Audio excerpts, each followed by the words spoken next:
welcome to the Foul Play YouTube channel, Reading with the Crew, the Aftermath, Part 9. Thank you so much there, Jack61, and it's great to be back, and thank you so much. I really missed you all. I haven't been too well over the last couple of weeks, and you could probably hear from my voice that I'm struggling, unfortunately, but the show must go on. I'm not sure how long we're going to go with the podcast. I'm going to try my very best. Yeah, guys, I really missed everyone, and it's so great to be back. But first of all, before we start the podcast, I'd like to welcome my fellow panel members, Jack61. Jack61, how are you coming along, good sir? It's been cold here, snowy, typical Michigan winter. So, yeah, doing very well. Been busy with the DCI reports and so forth. We can talk about it another time, but yeah, doing very well. Thanks, Doc and Susan, and welcome everyone. Awesome. Thank you so much there, Jack61. Next, we have Susan. Susan, how are you coming along? I'm doing great, Doc. Thank you. Starting to get into the spirit of the season, and went to a birthday party today for my 10-year-old nephew. It was fun. Fantastic. So, yeah. Awesome. Been pretty mild here, so far we're lucky. Awesome. Well, look, guys, my name is Dr. Silkman. I'm from the Foul Play team. I'm from Adelaide, South Australia. Today, it's going to hit 40 degrees Celsius. It's going to be a hot one. Well, look, guys, what we're going to do, I don't know how long we're going to do the podcast for. I'm going to take lots of sips of water, but we'll see. There's no rush, and I'm really delighted to present this podcast, guys, as we all are. Jack61, if we can have the very first slide, please. So as you know, we've been doing the Reading with the Crew series, where we've been doing a lot of deep diving, looking at what happened with Brendan Dassey after he got arrested, the so-called aftermath. It allowed me and other members of the Foul Play team to do some deep diving, especially into the forensics. And the last podcast we did, oh boy, we got a really good response, where we looked at luminol, phenolphthalein staining, and we looked at the garage. And in today's podcast, it's really a part 2, but a much more deeper dive, because this case, as you know, guys, is very unique. It got investigated essentially twice. Once in November, and then again in March. The investigators went back in based on what Brendan Dassey had told Fassbender and Wiegert, and so the case essentially was reinvestigated again. The bizarre thing about this trial, or the trials, is that, as you know, guys, we have one victim, Teresa Halbach, yet we have 2 murder scenarios taking place in 2 different locations. So I wanted to go back and look at the forensic evidence again, what we know, and deep dive into how the state, through both trials, had come up with the idea that Teresa's blood was in the garage. So today's presentation, guys, I hope you enjoy it, is entitled Stephen Avery's Garage, The Search for Blood. Now remember, the narrative of what happened to Teresa that fateful day didn't come from Stephen, came from Brendan. What Brendan disclosed through his recollections, through his confessions to Fassbender and Wiegert. So that meant that the investigators, as you know, put out new search warrants to go back into Stephen's trailer, back into Stephen's garage, based on what Brendan Dassey told them. That's very interesting, isn't it, Jack? Isn't it, Susan? That this really is a multi-part investigation. Susan. Yeah. They ripped that trailer apart. That when they went back, walls, floors, they got everything, and they found absolutely nothing. So Correct. yeah, they just got the magic bullet and the Key. the swab on the car, the hood latch, Correct. which they Oh, should have yeah. got long before. They should have got that in the beginning if it truly was there. So Correct. Correct. Thank you, Susan. Jack, did you have a comment? No, she covered it. Yeah. So essentially, what we're going to do is chronologically go through what the investigators found, and to summarize it for you, we're going to deep dive what was found in Stephen Avery's garage, and I'm going to detail to you guys exactly how the state had placed Teresa's blood in the garage, right? It's unbelievable what Kratz, Garn, and Fallon did in 2 trials. And guys, and I'm sure Jack and Susan will back me up on this, if you're a student of this case, a serious student of this case, you need to read the pre-trial and you need to read both trials, because what you find is, and I'm sure Jack and Susan will back me up, is that information is scattered everywhere. Absolutely It is. everywhere. It is. Yep. And so it's interesting, following the same witnesses in both trials and the questions that they were asked, we're now able to piece together what took place. All right. So I'm going to go through that. Guys, at the end, if we've still got time, we're going to go through your questions and answers. Guys, the only thing that we ask is please be civil. A lot of people get into a lot of discussions, and that's cool. Everyone's got their own opinions. You don't have to agree with what we say. Formulate your own hypothesis, your own opinions. But guys, please keep it civil. Jack. Yeah, we've got one comment from JJ Falk. I think we can knock this one out right now. Yes. I'll put it up on screen. Susan, you want to read this? sure. Just a quick check-in. Hi, everyone. I talked to Stephen tonight and told him item BZ might still be in evidence. He's going to get KZ on it. As far Awesome. as I know, and I think Doc and especially Duke, but as far as I know, BZ still exists. It's still in the evidence locker. It was not part of what Supposed to they be. gave back. That's right. It was not part of what they gave back in 2011. Yep.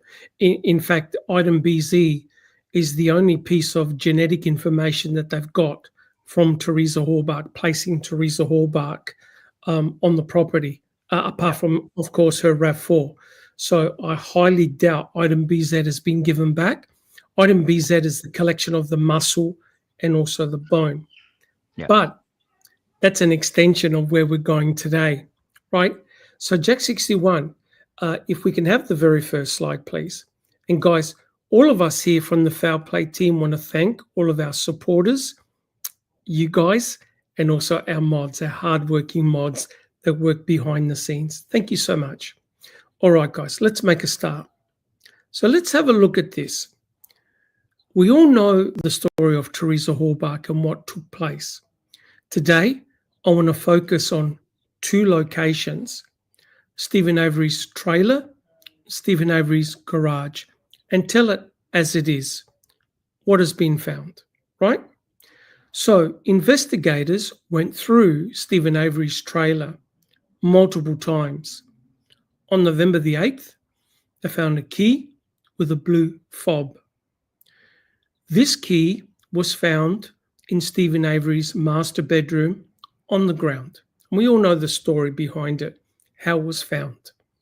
The key was given to Cherie Colhane, and when she examined the key, she was able to extract Stephen Avery's genomic DNA from the key. Teresa's DNA was not on the key. On further investigation, Cherie Colhane stated that she could not observe any blood on the key and the key fob. So that's part of the investigation that took place on November the 8th, the finding of the key in Stephen's master bedroom. We know what happened with Brendan Dassey. He got arrested on March the 1st. The investigators went back into Stephen Avery's trailer and garage, like Susan said. However, in the garage, on March the 2nd, investigators had found a bullet fragment underneath the green compressor. The bullet fragment was given to Cherie Culhane, and she isolated Teresa's genomic DNA from the bullet fragment. On further examination of the bullet fragment, no blood or tissue or any biological material was found on the bullet fragment. It's very interesting that we've got these two key pieces of evidence, the key and the bullet fragment, neither of which contain any samples of blood on them. Guys, do we have any comments so far? All good? Yeah, I think we're okay, Doug. All good. All right. There's, but there's also the possibility that that sample with the bullet was contamination. Correct. So my aim, guys, is only to show you what was found, right? Now, in terms of, I'm not going to deep dive into all the possible explanations for the key and the bullet. This is from the perspective of a judge and a juror that sat on the trials, right? Because they had no idea of Kathleen Zellner and her experts and what they found later on. I'm coming from the perspective of someone sitting on the trial. Guys, we're cool? Yeah? Cool. Yes. We're cool? Awesome. Now, what is interesting, if we look at the next slide, Jack 61, it didn't escape my attention.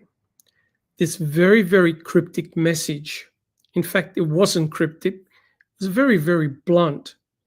This occurred very early on in the investigation on November the 11th, right? Law enforcement was still on the Avery salvage yard. It's very interesting that Culhane was just getting results back, DNA results back. She didn't have the pap smear slide. She had no idea whose blood was actually in the back of the RAV.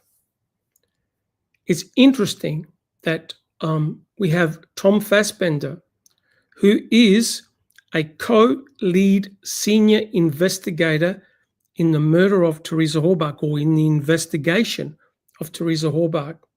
We have Cherie Culhane, who is the lead lab tech who assigned herself to the case. All the forensic evidence involving DNA goes through Cherie Culhane, and Cherie Culhane collected the forensic evidence of the RAV and also Stephen Avery's Pontiac Grand Am. It's rather disturbing, in my opinion, that the lead investigator phones up the crime lab, who's meant to be independent, and said the following. This is from Tom Fassbender, and Cherie Culhane wrote it down. Susan, can you read the top line in bracket? Yes. Yeah. Can you Couple see of it? items. Yes. Couple of items from house and garage. Try to put her in his house or garage. Now, guys, let's be serious for a minute. To me, this is extremely disturbing on multiple levels, because in effect, the co-lead investigator is telling the individual who is handling the forensic evidence his desired outcome. And the desired outcome is to place the victim, Teresa Halbach, inside Stephen Avery's trailer and inside Stephen Avery's garage. To me, that immediately raises a red flag that this investigation is very biased from the start. Guys, is that fair enough? Jack 61, your thoughts, sir? Well, yeah. Well, number one, it's a directive. To me, that's a directive from a special agent to it doesn't really matter if she's a senior lab tech. It's to a lab tech with the evidence. Try to place her in the house or garage. And on the, we have to think back in real time on the 11th. What did they know? Certainly they Not haven't. very I mean, much. well, no, they didn't. They truly didn't. You talked about, I think in our last podcast, or maybe the one before, we talked about where the actual stains were and what Brendan drew. Yes. And when they first walked in on the 6th, really, when they walked in, they saw, this red stuff. They didn't know what it was. So immediately, without having any testing complete, their thought process was something happened here. Of course, we know nothing did. There's Correct. there wasn't jack shit that happened in there. Correct. I mean, certainly not what they described. No. So anyway, just getting back to what did Fassbender actually have in his thought process on the 11th of November? And it couldn't have been a hell of a lot. It couldn't have been. No. But what is interesting here is that he's trying to place the victim inside Stephen Avery's trailer and inside the garage. That's right. Which is very interesting because remember in the last podcast, and don't worry, we're going to go over it again. When the investigators went into the garage, what did they find on the ground? They found blood and they found shell casings. Right? That's right. Okay. So the thinking by Fassbender and likely Wiegert and Kratz was that a homicide took place. You got spent shells, you got blood. So it's interesting that very early on in the investigation, a directive is sent out to Cohen. Try to put her in his house or garage rather than say, wherever the chips fall, they may fall. Correct? You do an investigation in an independent, unbiased, non-tunnel vision manner. And as we've seen, guys, through many of the podcasts that we've done, Reading with the Crew, Jack 61 with his open mics, there are humongous problems with the key and also with the bullet fragment. And interesting, Jack 61, if you could zoom out a little bit and just show Mr. Kratz's face. And that's how he looked when Cherie Cohen got caught stone cold with this document. And this was found by Buting, right? So brilliant work by Buting. Mr. Kratz realized that the investigation was in deep, deep trouble. All right. So if we have a look at the next slide, why are we here? Why are we talking about all of this? And the answer is obvious. It's the events that occurred on March the 1st, 2006, right? So the key question is this: what led the investigators back into Stephen Avery's trailer and garage in March 2006, right? Because remember, the investigators were there, I think, for nearly 10 to 12 days back in November, right? Then they released the property back to the Avery family, Dassey family, but now they went back in. Jack 61, do you see what's written in white in the slide? I do. Would you be able to read that out, sir? Just to conserve my voice. Sure. It was 16-year-old and intellectually challenged Brendan Dassey, who had confessed to the rape, torture, murder, cremation of Teresa, and disposal of her RAV4 on October 31, 2005. He did this with his uncle, Stephen Avery. An aspect of the murder had either taken place in Stephen Avery's trailer or in his garage. Right. So these are incredibly serious charges, and what Brendan had confessed to. You got to understand that Stephen has still maintained his innocence. He said, hey, I saw Teresa leave. Whereas Brendan has given this narrative, this playbook, so to speak, of what allegedly both him and his uncle did to Teresa. Horrendous crimes. So we have spent a long, long time asking the question, is this really the truth? Did this really take place? Is Brendan really telling the truth? Or is this a total fabrication by false confession using the Reed technique, right? And there's been a lot of arguments by professional people in the industry, lawyers, professors, academics, who have argued whether what Brendan said was indeed the truth or whether it's a total fabrication. You must understand that Kratz, Garn, and Fallon do not believe in a false confession. That's important. And they made it blatant. And we'll talk about it later in the podcast. They believe verbatim what Brendan said is indeed the truth, that both Stephen and Brendan had committed this horrible, shocking ultra-violence on a 25-year-old woman who did nothing to either of them. So the question is this: how can we solve this? How can we approach this? And the answer is by looking at the evidence. Looking at the evidence. Susan.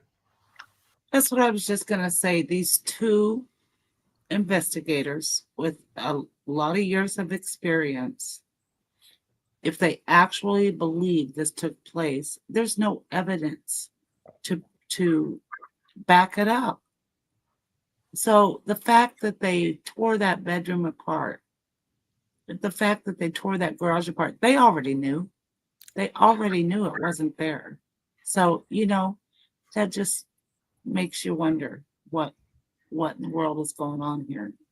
Correct. Thank you, Susan. J61.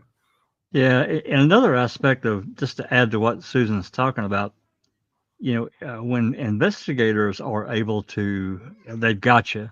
In other words, they've got the evidence. They don't do what they did to Brendan.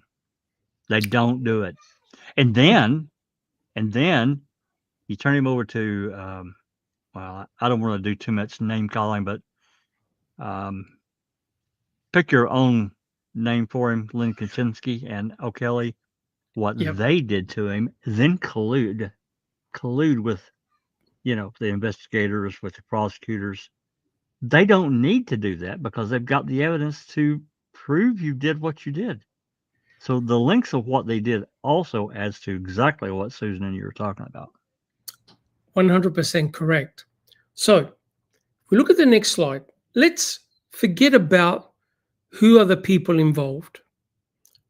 Forget about the bad actors in the legal teams and the people themselves. Let's look at this objectively, right? From a standpoint of the state's own investigation and the state's own investigators. And I want to focus on two areas: Stephen Avery's trailer and Stephen Avery's garage, and what was done. And to echo what Susan has said, of all the evidence that was looked at and examined in thorough detail from top to bottom, this is what we can conclude as of 2024. There was no physical or forensic evidence, nor any biological material, blood, hair, skin, touch DNA, etc., that had placed Teresa Halbach inside of Stephen Avery's trailer. And as Susan pointed out, Stephen Avery's master bedroom was extensively processed for evidence of a homicide. You've seen the pictures. Stephen Avery's bedroom was torn from wall to wall. Further, you may not have known this, but Stephen Avery's trailer, including his bedroom, was luminol treated by John Ertl. The only blood that John Ertl found was on a couch, and I believe that was blood from Stephen. So his trailer was luminol treated. Furthermore, they ripped up the carpet and they turned the carpet over. A lot of people that try and hide blood forget that blood actually seeps to the bottom of the carpet and forms an impression underneath. They luminol treated the carpet. And guess what, guys? They found no evidence of blood.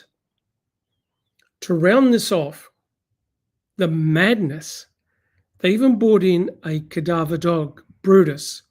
And I know Jack 61 will highlight that there's been a lot of discussion about Brutus and his effectiveness and he's doing false positives, etc., etc. The reality is Brutus was a highly certified canine, human remains detection canine dog, one of their best. I checked the transcripts. He had logged in 6,000 hours on cases. He was a highly experienced dog. All his hits were 100% accurate.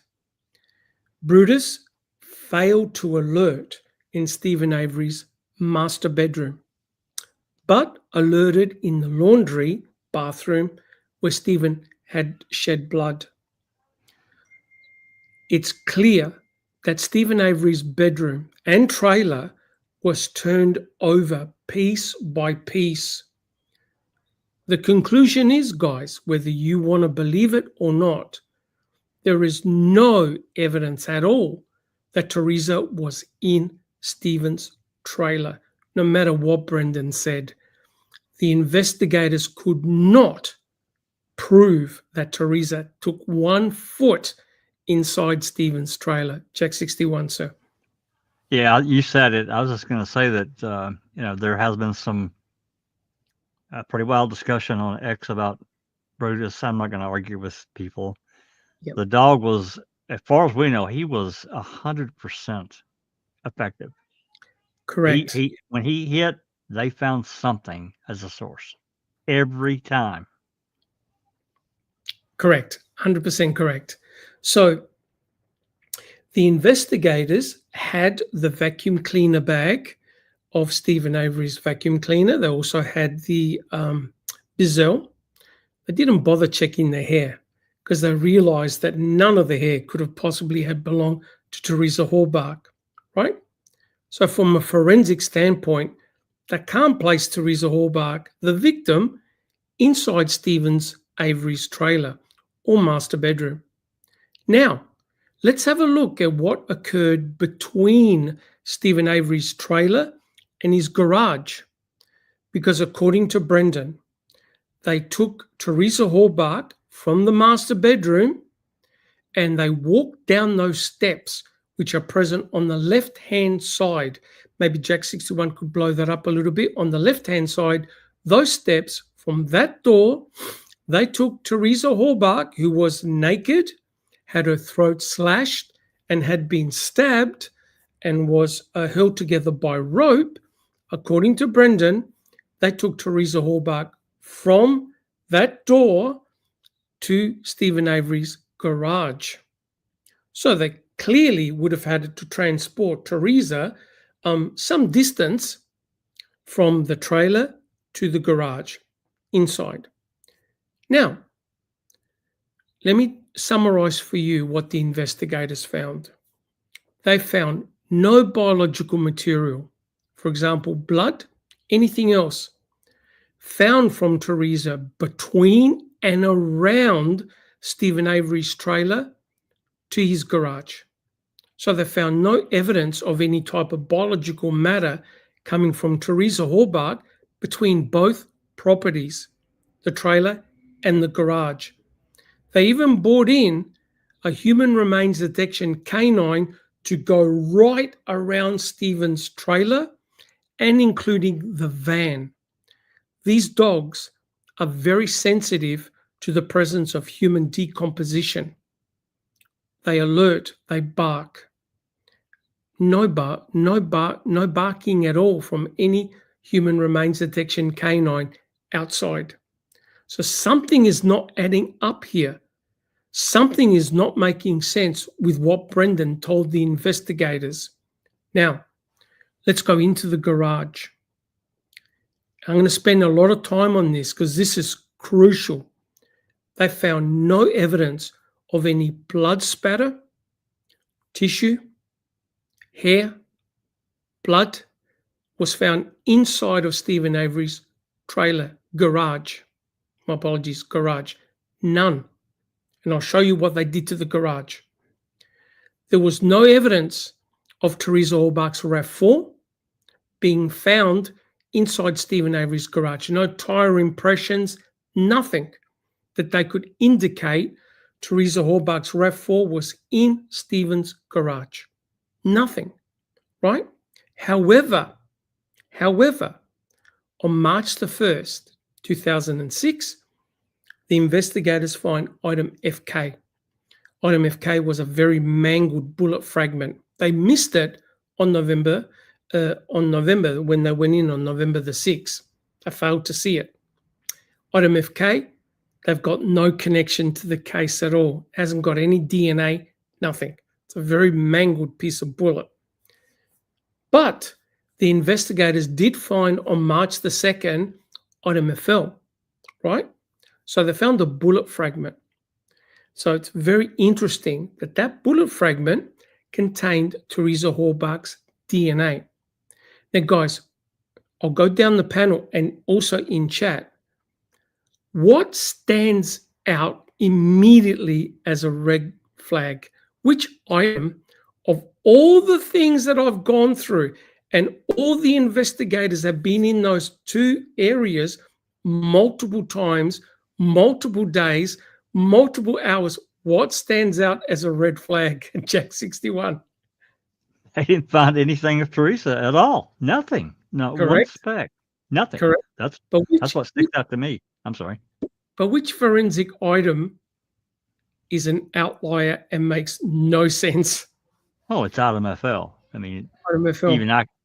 I'm no scientist, and even I could understand what she did and the absolute shellacking that they did to any standard testing. And they sold it. They were able to sell it to Willis and get it in court.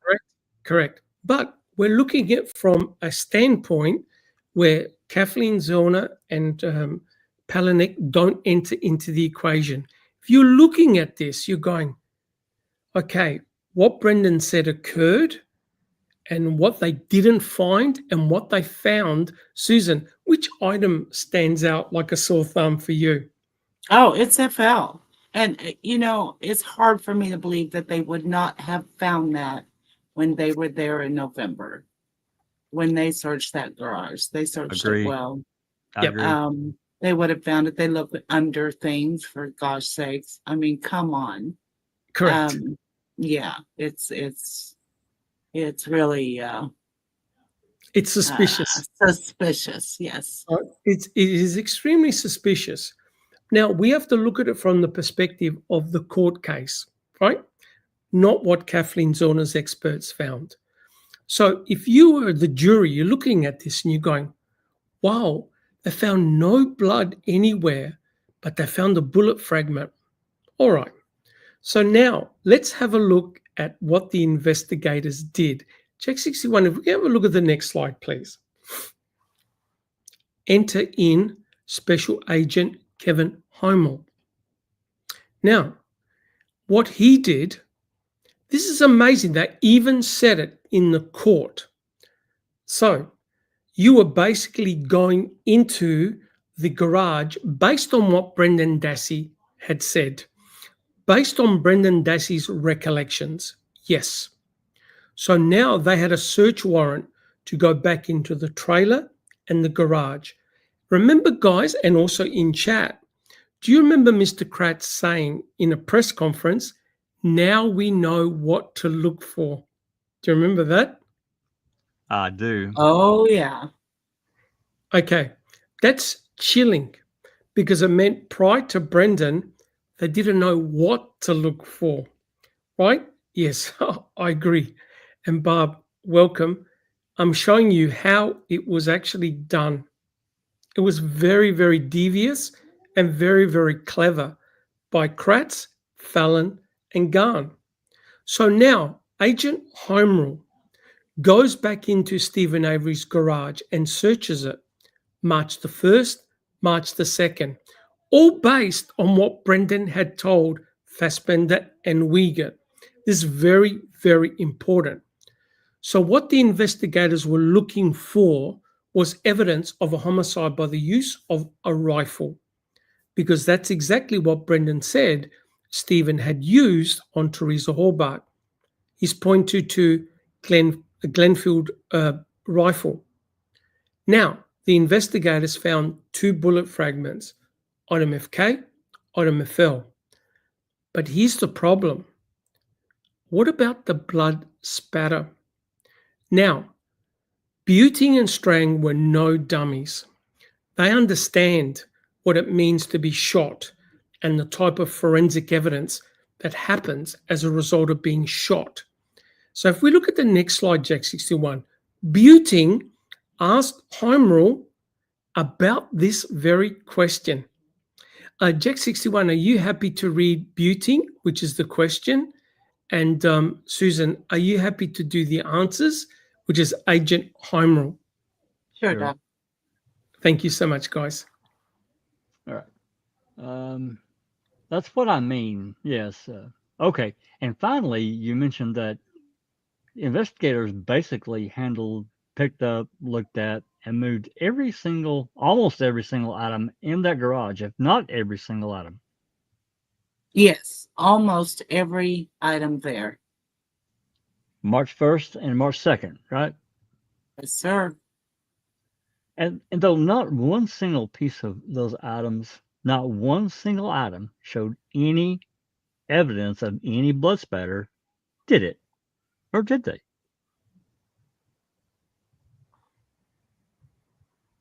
To my knowledge, as to what conclusions could be drawn at the end of March 2nd, no. But I know that additional items of evidence removed from that garage were sent to the laboratory, and I may not be privy to that. What? Ugh. You may not be privy to that? Correct. But as far as you know, no physical item showed evidence of blood spatter. You know what blood spatter is? Yes, I do. Do you know what high velocity blood spatter is? Yes. That's when someone is shot with a bullet. Correct. And you saw no evidence of it at this scene at all, did you? No. Thank you very much, sir.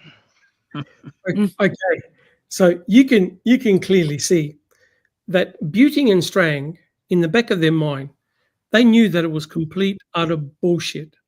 The story that Brendan Dassey had told Fassbender and Uyghur could not have been true. It was impossible because we're talking about a shooting scenario that would have most definitely had caused blood spatter. The investigators went in there looking for evidence of a homicide.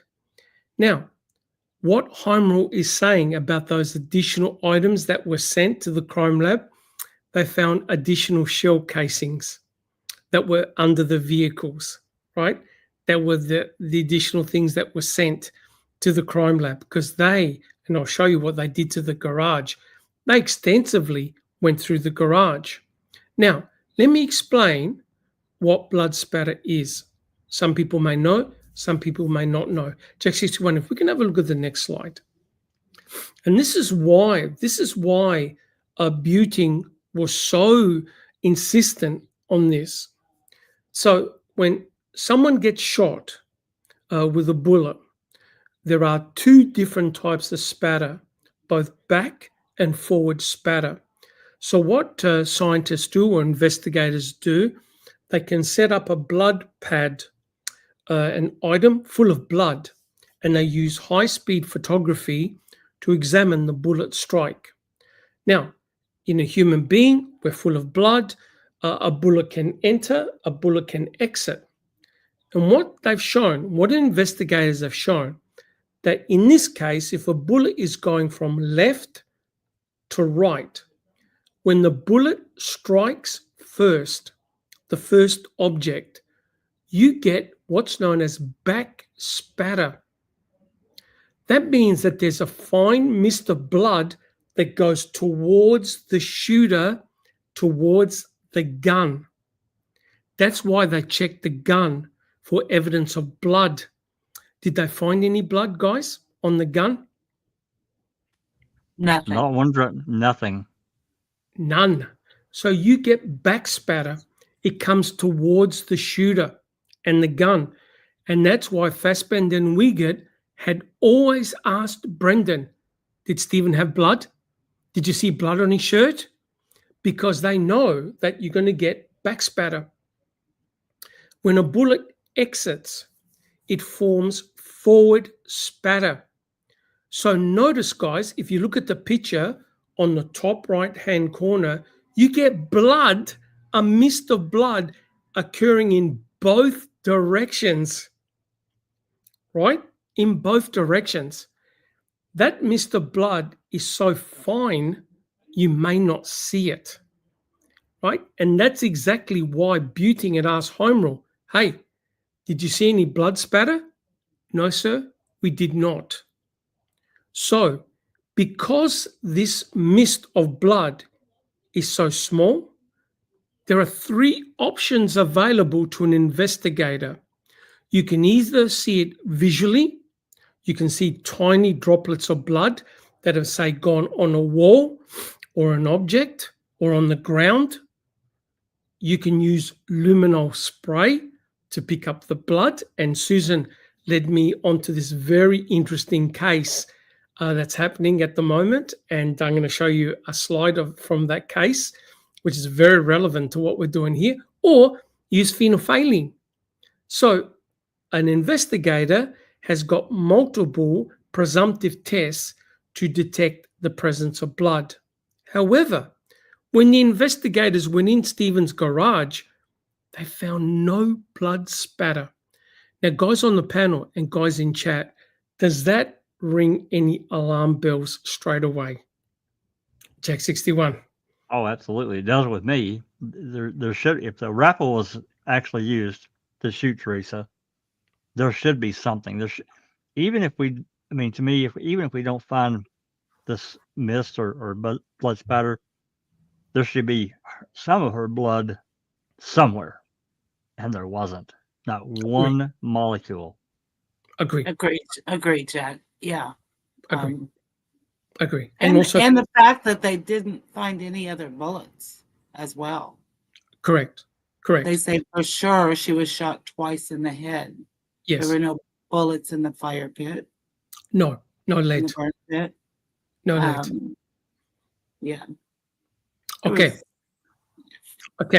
So here's what the investigators did. If we have a look at the next slide, Jack 61, the investigators, after Brendan got arrested, they got a search warrant. They went inside Stephen Avery's garage and trailer. This is what confronted them. Now, what's important about this diagram? I'll tell you. The Suzuki and the Skidoo were obviously removed by family members. Stephen's in jail, right? Brendan's in jail. Family members had removed the Suzuki and the Skidoo. But what's important here is, guys, you can see the eastern wall, the southern wall, which is at the back, and the western wall are essentially untouched. And if Jack 61 zooms in, you can see that there are huge number of items on the walls. Guys, would you agree? It hasn't been stripped. Yeah. No. It's a disaster. It's a disaster. This is important. And if you notice on the ground, there's still the chalk marks of what Erdl did. And don't worry, I'll talk about Erdl. I'm going to do this step by step so you can see the farce that took place. Now we can look at it and see and uncover the injustice, in my opinion. So the investigators came in, they broke into the garage, and they had this scene. Jack 61, if we can look at the next diagram, there's no question. If you look at the pictures that say March the 2nd, and I want to give a shout out to Hembury, because on his YouTube channel, he has the videos of the search of the garage. Please subscribe to Hembury and check out his YouTube channel. There is no doubt that if you look at those pictures that say March the 2nd, they tore Stephen Avery's garage wall to wall. Guys, would you agree? Yeah, they said they handled almost every single item. Correct. So, yes. Correct. And the diagram, the picture on the bottom left right hand side is the western wall. Remember the wall that you saw in the previous picture with all the items all stacked up? That's what was left with it. Wow. Which meant, guys, they tore the place apart. If Jack 61 looks on the left-hand side, they tore the paneling from the walls. Can you see the paneling? Right? There might have been a bullet stuck in some of that paneling. Yes. These guys were looking for a shooting scenario. They were looking for blood. And on the top right-hand corner, right up the top, you can see they jackhammered the garage floor based upon what Kayla said. And the investigators were looking for the possibility of blood that had soaked into the garage floor. Now, Jack 61 and Susan, how much blood did they find in the concrete chunks of Stephen Avery's garage? That'd be a big goose egg. Nada. Zilch. 0. So there's no doubt the investigators went in trying to find evidence of a horrendous homicide. To their shock and horror, they found no blood. 0. But they had item FL. But we know that item FL was extremely problematic. So guys, let me summarize this. They tore apart Stephen's bedroom from wall to wall. Guys, how much of Teresa's blood and biological material did they find in Stephen Avery's master bedroom? From tearing it from wall to wall. Nothing.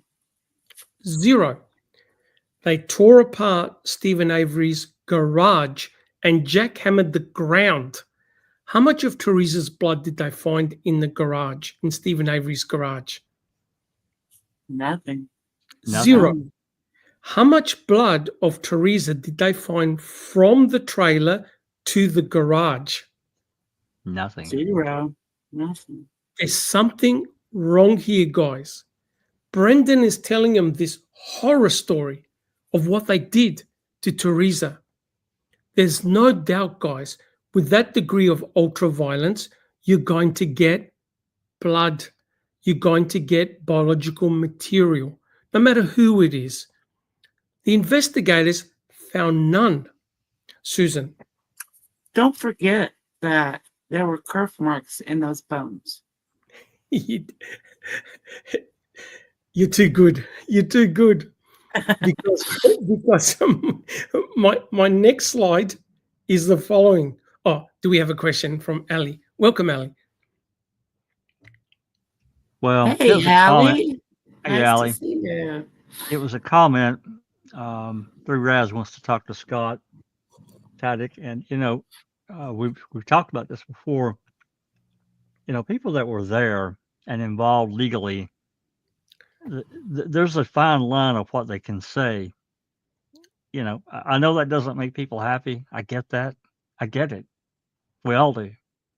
But from a legal standpoint, they have to be extremely careful what they say, because it can be used. Correct. So let's everybody try to keep that in mind. And Allie is right on. We don't know what was said to these people. No. Barb has said numerous times they were all under extreme pressure. Yes. It doesn't matter what that pressure was. Correct. So 100% correct.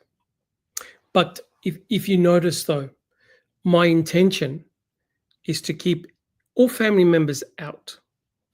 My intentions are only to look at what the state found that's right. and how the state manipulated the findings in order to put Stephen and Brendan in prison for murdering Teresa Horbach. And I'm going to show you how they did it. So they went in the garage. And then notice what's interesting. They destroyed Stephen's master bedroom. They destroyed Stephen Avery's garage. They destroyed Stephen Avery's burn pit. Okay? Total destruction of 3 different areas that can no longer be reinvestigated. What is interesting, Jack 61 and Susan, is that the 2 critical items, the key and also the bullet, no longer have any DNA left. They cannot be retested. Jack 61. That's right. She used it all up. And don't forget to add the Doc's list there. As he said, they luminoled everything, including Stephen Avery's trailer, and found Yes, nothing. Yes, they did. Correct. But sorry, Susan. I mean, the most critical piece of evidence Yes, is correct. doesn't exist anymore. I mean, basically, as far as DNA is concerned. That's 100% correct. Doc, I mean, once she did that process with that, and it was a tiny little bit, can you not multiply that somehow and make more of it? You can't. No, Okay. no, because I laughed my head off. And I was talking to one of my colleagues who I used to work with. The fact that Garn said, hey, look, you can have the PCR tube. Just use that to get your result. But the problem is, if the PCR tube contains a contaminated source, then all you're going to do is repeat the same mistake. And we were laughing our heads off going, mate, you re-extract, you start from the beginning, right? He knows. And Gon had to know that. He knows that. Yep. Yeah, correct. No, once the DNA is gone, Susan, you can't go back and re-extract from the original item. It's all gone. Right. But what I meant was, at the time that she was doing the test, I thought there's something where you can make a lot of copies of something that you found. That's part of the amplification process. Amplifying. But Doc, isn't there a limit once you begin the amplification? It starts to degrade at a point. There's only a limited number of times you can amplify up a product. Normally they put it through about 20 to 30 amplification cycles. The mistake that Culhane made is very simple. She didn't quantitate the DNA. So for example, if, say, I'll give you a very easy example. Say you got a sugar cube, right? You got a hot drink. Instead of, say, dividing the sugar cube in half, she placed the entire sugar cube into the hot drink. The sugar is gone. So she couldn't go back and retest because she had used up all the sample. If she had kept part of the original DNA, she can go back and do a retesting.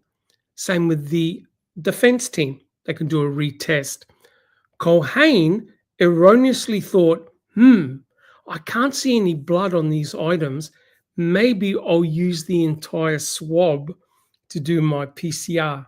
And that's exactly what she did, which means there's no more DNA left on either the key or the bullet. She used it all up.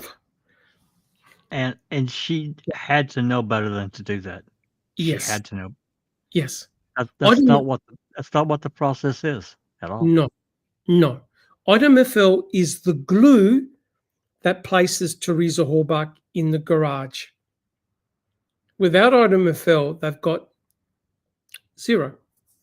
But what the investigators did, what the attorneys did was even more devious.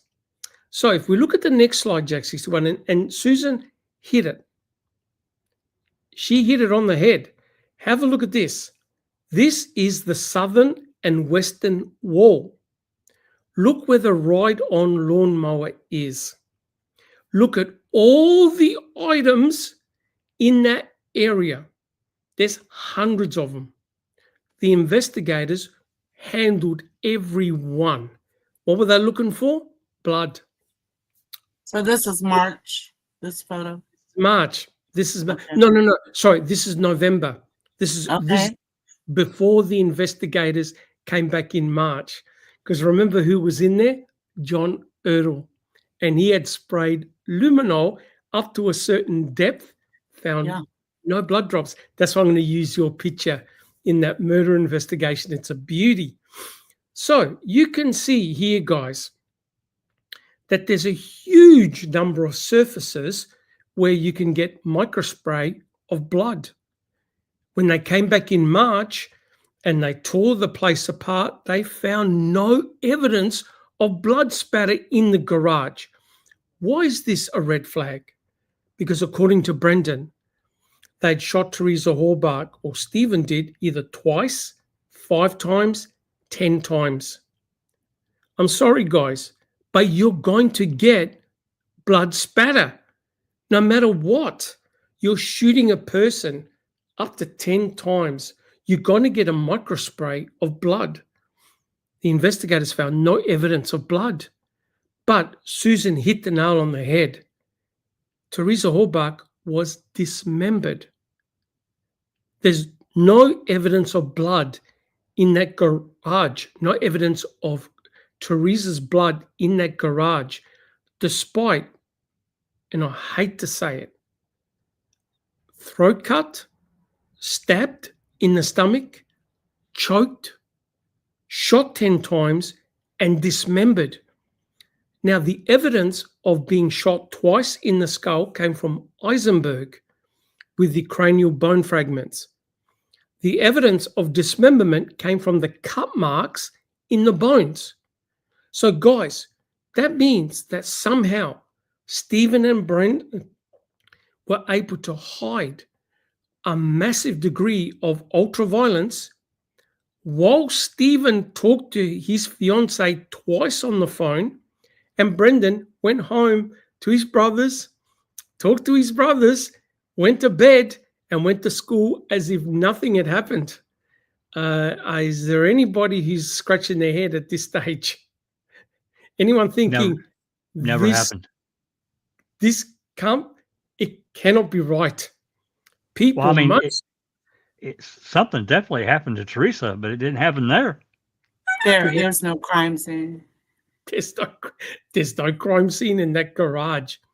So we're now in a perfect position to go back and forward in time, how this played out, and you'll see what happened. So if we have a look at the next slide, Jack 61. So far, I'm doing good. I can still talk. Guys, we're all good? We're all good, though. Excellent. Enter in John Ertl. Now, what John Ertl did, he luminol sprayed the garage floor on November the 8th. Prior to John Ertl, as we discussed in the last podcast, Remaker, Lenk, Colburn, and Kucharski, they processed the garage. And they found suspected blood samples and 11 spent shell casings. All the items were recovered from the garage floor, right? So Ertl went in there, luminol sprayed. Very important. So here's the question. How did the state link Brendan and Stephen to the murder of Teresa Hallbach inside of Stephen's garage on the night of October the 31st, right? So let's have a look what John Ertl found. We have a look at the next slide, Jack 61. So John Ertl was asked about the luminol spray. Luminol is a presumptive test for blood. So Ertl said, hey, I found 12 spots in the garage that reacted with luminol. The distribution pattern was random. In other words, he found luminol spots everywhere. Only one spot had reacted positive for phenolphthalein. It wasn't behind the ride-on lawnmower. It was actually behind the Suzuki. And Erdl said, hey, do you want me to collect that?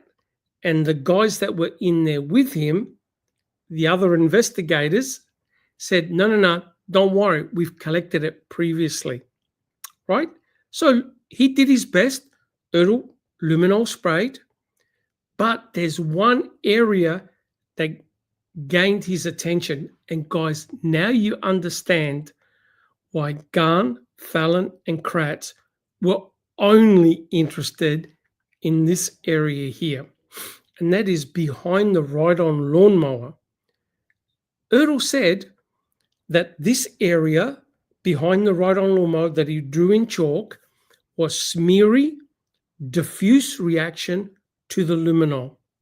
And he said that it was a 3 by 4 foot area, right? So we're talking about this spot in particular. If we have a look at the next slide, Jack 61, can you read the question? We want to make sure that this Tom Fallon, we've read this before, but I want to read it again so everyone knows what Erdl actually said. Jack 61, can you read Fallon? And Susan, are you happy to read Erdl's response? Of course. Thank you so much. All right. Fallon, can you describe the smear in greater detail? Roughly 3 to 4 foot diameter area, faintly glowing under the luminol. No specific spots or stains. Couldn't see anything with the lights on. Just swabbed several places where the luminol had been reacting, tested with phenolphthalein, and did not get a reaction with the phenolphthalein. Okay. There you go. There you go. Be under no illusion. It was only faintly glowing and it was phenolphthalein negative, which means there's no indication of blood. Now, let me summarize to you exactly what this meant. And I bet you no one in the jury got this, because this was pure crafty genius by Kratz and Fallon in Brendan Dassey's trial. This is how they fooled everyone. We have a look at the next slide, Jack 61. Right, so John Erdl, we'll just wait to that. This is a summary. It's a pity that Strang and Buting never did this. So John Erdl used 2 presumptive tests to check for the presence of blood: luminol spray and phenolphthalein. Both are presumptive tests for blood. We look at the luminol spray. So we know what reaction he got. It was faintly glowing. That means he had no idea, and he even said it in the court, because he had no idea what it reacted with, right? He had no idea. He never tested it. However, it cannot be blood. Why can't it be blood? Because what Erdl did was the correct thing. He tested several areas with phenolphthalein. Phenolphthalein is a presumptive test for blood. So he tested all the spots. They were all negative, which means that there's no evidence of blood. What is intriguing, guys, and also in chat, is I've never seen a photograph of the chemiluminescence, how it reacted. Jack 61, Susan, and anyone in chat, has anyone actually seen a picture of the chemiluminescence that Erdl got? No, I don't think so. Isn't there a video? Isn't there a video of when they sprayed the luminol? Yeah. Oh, There March. is. In March. Yeah, that's right. In March. That's correct. So we haven't actually seen what Erdl got.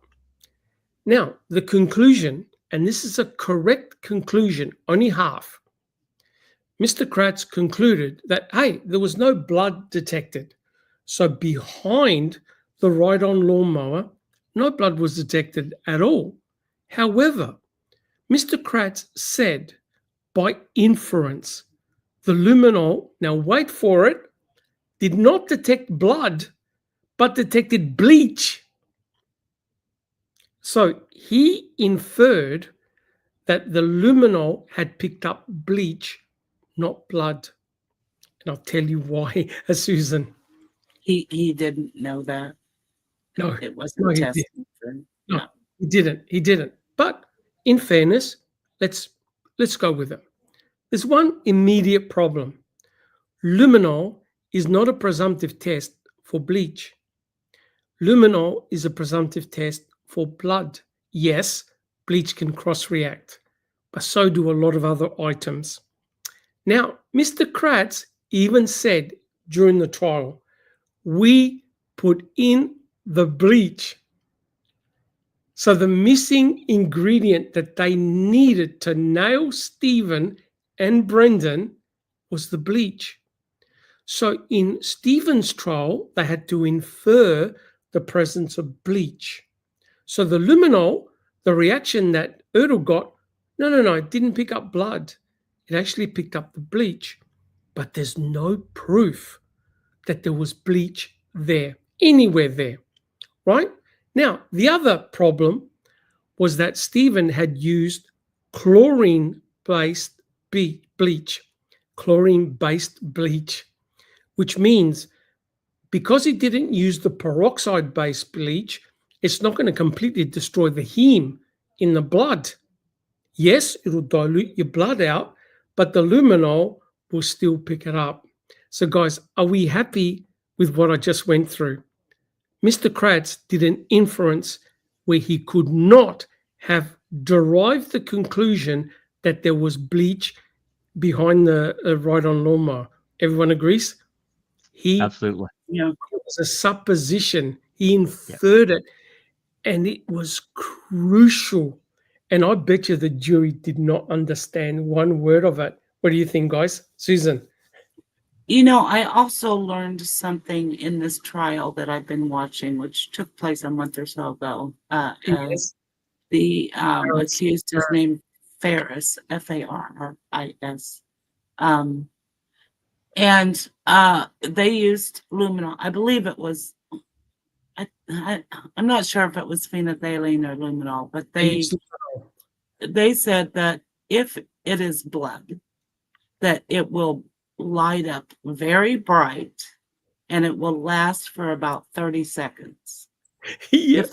If it's not blood, it will light up very bright and dissipate within seconds. It's very different reactions that you can tell. Yeah. Don't worry. I'm going to go through exactly that. You're 100% correct, right? Okay.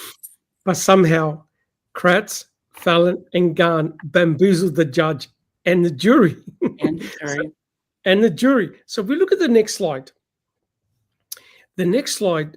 Now, I am sure that John Erdl had to have known that luminol is a presumptive test for blood.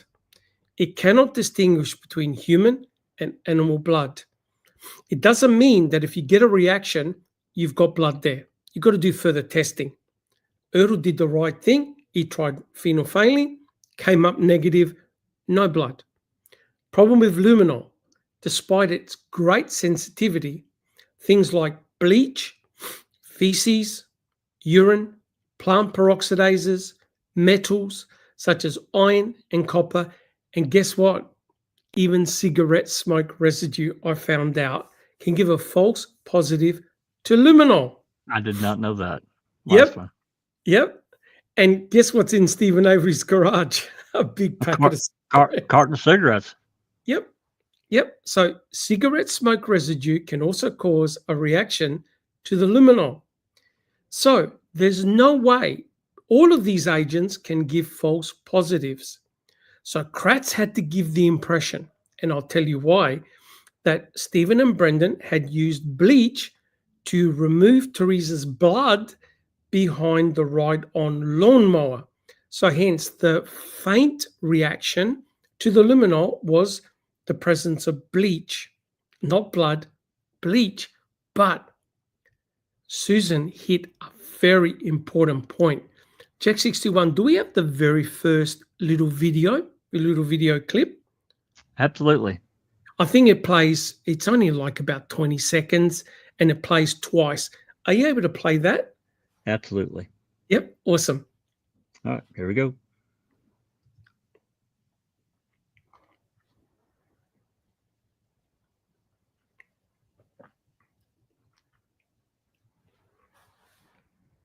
I think it plays one more time.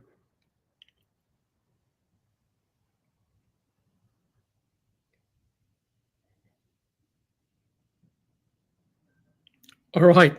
So what that is an injection of luminol into bleach, right? What you noticed is exactly what Susan said. You get an immediate reaction, an intense reaction, and then it dissipates, doesn't linger. But when you hit luminol with bleach, it immediately lights up a very strong reaction. Who was impressed by that little demonstration? I was. Right? So, imagine if Strang and Buting showed that in court, right? Hey, guys, if you hit blood or you hit bleach with luminol, it's going to light up like a Christmas tree and then it dies. Jack 61. Yeah, when you sent it to me the other day and I was converting, and I'm like, holy crap, that immediately reacted. And I'm like, damn, I had no idea it was that quick. There was no Okay. lag. No. There was no lag at all, right? Susan. Yeah, Allie made I a can- very I can play it interesting again while we're talking. Go ahead. She made a very interesting statement. The bleach stains on Brendan's jeans proves what type of bleach was used, Yes. and that it was the wrong kind to remove Teresa's DNA. Correct. 100%. Stephen had chlorine type bleach, not the peroxide type bleach. Yep. There was a paper I found on the internet. I can't find it anymore. They actually spelt out that if you're going to commit a murder, exactly how you cover up the crime scene, or exactly what type of bleach to get and to use. Stephen did not use that type of bleach. So I wasn't happy with that. So I checked the internet for research papers. Jack 61, if we have a look at the next slide, I found this research paper in a scientific journal, and it's entitled Qualitative Analysis of Luminol Efficacy on Bleach Cleaned and Paint Concealed Blood. So in other words, many criminals try and hide a crime scene by using bleach to get rid of the blood. Now we know that bleach can give a false positive. But if you have a look at what this research team wrote in the introduction, it's perfect. Susan, do you see that? I do, Doc. Are you happy to read it out? So Sure. this is their summary of how luminol reacts with bleach and with blood. Let's go for it. Household bleach, or sodium hypochlorite, is a commonly employed reagent for removing blood. However, the use of luminol on surfaces suspected of containing blood has been shown to successfully prevent any attempt of concealment. While sodium hypochlorite can produce a false positive when luminol testing is performed, it is possible to differentiate the reaction between luminol and bleach and luminol and blood by observing the strength and length of chemiluminescent intensity. When luminol reacts with bleach, chemiluminescence is quick and likened to burning sparkler or twinkling stars, whereas luminol reactions with blood are more intense and last several minutes. According to Shaler, flashes of light also indicate a false positive luminol reaction. Perfect. Yeah, that's exactly what I was saying. Exactly as you were saying. Hey, you're reading my mind here. Right? So someone like Erdl is not dumb. He knows what he got with his luminol spray could not have possibly indicated bleach. It could have been anything. and he proved that it wasn't blood, right? But Kratz turned it around, said, no, the luminol had detected bleach. You saw what happens when when luminol hits bleach. It's an instant burst, then it fades. Whereas when it hits blood, it lasts much longer. Errol knew this. Errol, in the back of his mind, right, Jack 61, right, Susan, knew that he didn't detect blood. Of course. Absolutely. He knew that he didn't detect blood, right? Yeah. Remember, he even sprayed the part of the western wall up to a certain distance, and they asked him, did you get any reaction, any type of reaction to blood? No. And then you had Heimrel, who took the garage apart, handled every item in that garage, including the western wall, where if there was a shooting scenario and a spray of blood, they would have detected it, they would have seen it. Or if they saw blood, all they had to do was a luminol spray. Oh, it's blood. Let's take a sample, phenolphthalein test, boom. Do a DNA test. Oh my God, it's Teresa Horbach's blood. Would anyone on this panel be here today if there was one drop of Teresa's blood in that garage and trailer? No. No. Done. Case is closed. Over. Correct. And 3 RAV4s is correct. A lot of the motor fluids, because they've got copper, because they've got iron, because they've got metallic fragments, are going to light up with the luminol. That's why luminol is a presumptive test. It's not a confirmatory test, right? You need to prove that you've got blood. And Susan told me about this case. Very fascinating. I'm going to get into it. If we have a look at the next slide, Jack 61, it's to do with the Melanie Walker Farris case. Oh my God. And it involves burning someone in a burn pit. Susan. Yes, I was just going to say that. Yes. It is staggering. I need to spend a couple of months on that case because I want to do a comparison between Stephen's burn pit and this lady's burn pit. A 300-pound man who was 6'4" was burned up in a burn pit. Yep. Not a pit, just a burn pile. What? Yes. Yep. Yes. Within, they say in court, they said in 24 hours or less. But there's actually a larger window that it could have happened, but not much larger. But you know what was found? What was intriguing? When the investigators were called out, they said the fire was so hot I couldn't stand next to it. It was still hot. Yeah, it was still hot. You can't. It's too hot. We've talked about this ad nauseum, enough to just completely kill it. But it's true. I've been around radiant heat like that. You cannot get close to it, or you can, but your clothes are going to catch on fire and you're going to get burned. Period. Yep. It looks like Nan's Life is familiar with the with this case, and it was about 70 feet from the house. Yes. I've just basically started into this case. I'm going to definitely get into it because I can see the parallels and be interesting to compare. And remember, Susan, the head was intact. Well, the skull, mostly. Mostly. Yep. Interesting. So the purpose of this was they suspected that the poor gentleman was transported using farm equipment.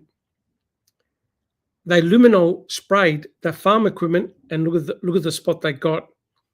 It likely that I haven't read the case, but that's exactly how blood lights up with luminol. Really lit up. That really lights up very there. Intense reaction, because they were trying to prove that this poor guy, the husband, got killed and then transported to the burn pit using one of those skid steers, right? And that is how blood reacts with luminol, not like John Errol got, right? If I recall correctly, that wasn't actual blood. I think it dissipated very quickly. Okay. But I'm just showing how a reaction to luminol looks like. One discrete. You can see it. Yeah. Yeah. That So reaction. yeah. So the take-home message is this: you don't know what the luminol has reacted with unless you do further forensic testing. Correct? That's Right? right. You got to That's do only further presumptive. presumptive. Correct. But Exactly. Kratz took it too far. But look at the next slide at Jack 61. This is what Kratz did. So we're looking at behind the ride-on lawnmower. Their own investigators could not prove any blood. But this is what Kratz did. So, in essence, based on the luminol and phenolphthalein results by John Ertl, Mr. Kratz could not conclude or infer that the luminol had indicated the presence of bleach behind the ride-on lawnmower, and I'll tell you why he did it. Luminol is not a presumptive test for bleach. John Ertl knew that. He had to have known that. It's not a presumptive test for bleach. You've got to actually do further chemical testing to prove that what's on the ground is bleach. Right? So Kratz really stretched it out thin. He was desperate to place Stephen Avery's bleach bottle right there. And guys, who had bleach stains on their jeans? Hey, perceptions are what they are. Perceptions is Mr. Mr. President. Perceptions. Perceptions are what they are. Correct.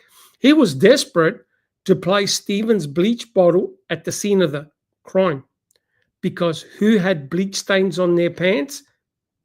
Brendan Dassey. Brendan. Who gave the narrative of shooting Teresa Hallbach at that spot? Brendan Dassey. Yep. Brendan. Not Stephen, Brendan. So all Ertl had to do was the following. If you have a look at the next slide, Jack 61, just a little bit of simple chemistry. Bleach has got a very high pH. It's extremely alkaline. It's got a pH of around about 12. Extremely alkaline, extremely basic. So to prove that there was bleach on the garage floor, all Ertl had to do was get a test strip. Have you seen those pH strips that you can buy? People test their swimming pool. And Sure. Oh, Yep. absolutely. all you do is you put the test strip down and you check the pH, right? So it's an indirect test. There are more direct tests that you can do to test for the presence of bleach, right? They never did that. They never did that at all. So a simple color test would have shown, hey, there's something alkaline here. It's likely bleach. Jack 61. Susan. Now, is that only for chlorinated bleach? No. Both bleaches are extremely alkaline. Okay. Mr. Kratz wanted to show that the luminol detected bleach. So if you say, okay, I think there's bleach there, you need to test it to say, okay, is there bleach? Do a simple pH test and say, oh my God, there's something extremely alkaline here. You can't prove it, but that's more persuasive than using luminol to spray on the garage and say, yeah, there's bleach. Susan. Well, we go back to Allie's point also that what was on Brendan's jeans is the wrong kind of bleach Correct. to clean up a murder scene. Correct. And you know what's incredible, guys, is that John Ertl even said during the trial, oh, remember when Fallon asked him, how would you do it? Because I'll use peroxide. But who you reckon the judge and the jury knew the difference between peroxide bleach and chlorine-based bleach? No. No freaking chance. So No. remember, sorry, Jack 61. I was just going to say, looking at the scale here, in my real life before I came out of it, I was in the printing industry, and one of the presses that almost all the other ones were solvent based. They kept with, ethyl acetate and a lot of that kind of stuff. However, one press that we got was a water-based press, and those inks cut with ammonia, and we Oh, used, and we got in ammonia that was uncut. It had to oh, be yeah. cut. Neat. So that stuff would absolutely knock you down, and if you breathed it, anyway, yeah, we had to take real precautions. But anyway, we had to, once we got to the press, the various colors, we had to use pH testers constantly. Correct. Yes, And correct. that's we typically run our ink. I mean, there was a scale between 8 and 10 on the scale here, but typically around 9, 9.5 is where we tried to keep it. Very interesting. Yep, correct. So all Earl had to do was literally do a test strip. Okay. Yep. Is there anything alkaline on this ground? Right. And then you can look at things like motor oil, transmission fluid, easy to check the pH. Right. So Kratz had to stretch the truth. Right. Now, the question is, Imagine that. imagine that. So the question is, why is he doing all this? Why does he need that bleach bottle there? If we look at the next slide, Jack 61, it now becomes obvious, right? It's all to do with Brendan. It's all to do with what Brendan said, right? Now, Jack 61, do you see the slide, the writing in that box? Yep. Are you able to summarize exactly what Brendan told the investigators? Sure. The location where Teresa was shot in the garage, the location where the blood cleanup took place, what was used to do the cleanup, gasoline, paint thinner, and bleach. Okay, so remember, this is a real bizarre case. The investigators went in there in November, found none of Teresa's blood in that garage. Now comes Brendan, and Brendan tells him exactly where they shot Teresa Hallbach. Agree? Remember what he confessed to?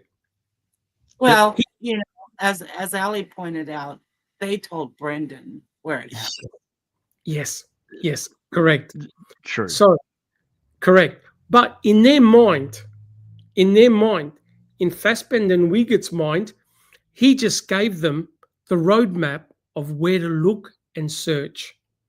Now, I want to make sure that we don't get this wrong, that we actually look at the words that Brendan said to Fassbender and Wiegert, right? So if we look, we're going to look at his confession. Only a couple of pages. We want to make sure that everyone in chat hears exactly what Brendan said. Jack 61, are you happy to read Wiegert? Sure. I'm happy to do Brendan. No, in fact, Susan, you do Brendan and I'll do Fassbender. Are you happy with that? Sure. So this is the March 1st confession. This is what Brendan said regarding the shooting, regarding the cleanup. So we're no under any illusions what Brendan said. Let's go for it, guys. All right, Uyghur. Okay, why don't you draw her body in the area you set her down? Okay, is that where what you do to her when you put her there? What did Stephen do? He went in the house. Who went in the house? He did, and got the gun. Okay, and then what? Then what? He Shot her. did? Yeah. He shot her. Okay. Do you know where the empty casings went? Were? Shakes head no. Mm-mm. Why don't you label some other things in there, like what else was in that garage? There's a pause. Okay, was there a snowmobile anywhere in there? Yeah, there was one here. That was the El Tigre. Yeah. Okay. Want to label that? Brendan, I don't know if we asked you. The gun was, you said it was a .22. Was that a single shot? Or what type of gun was it? Do you remember? Yeah, single. it was a single shot, not a semi-automatic. Mm-mm. Why don't you draw where the blood stains would have been? Like right here about. And what did these blood stains come from? Like when she was laying there?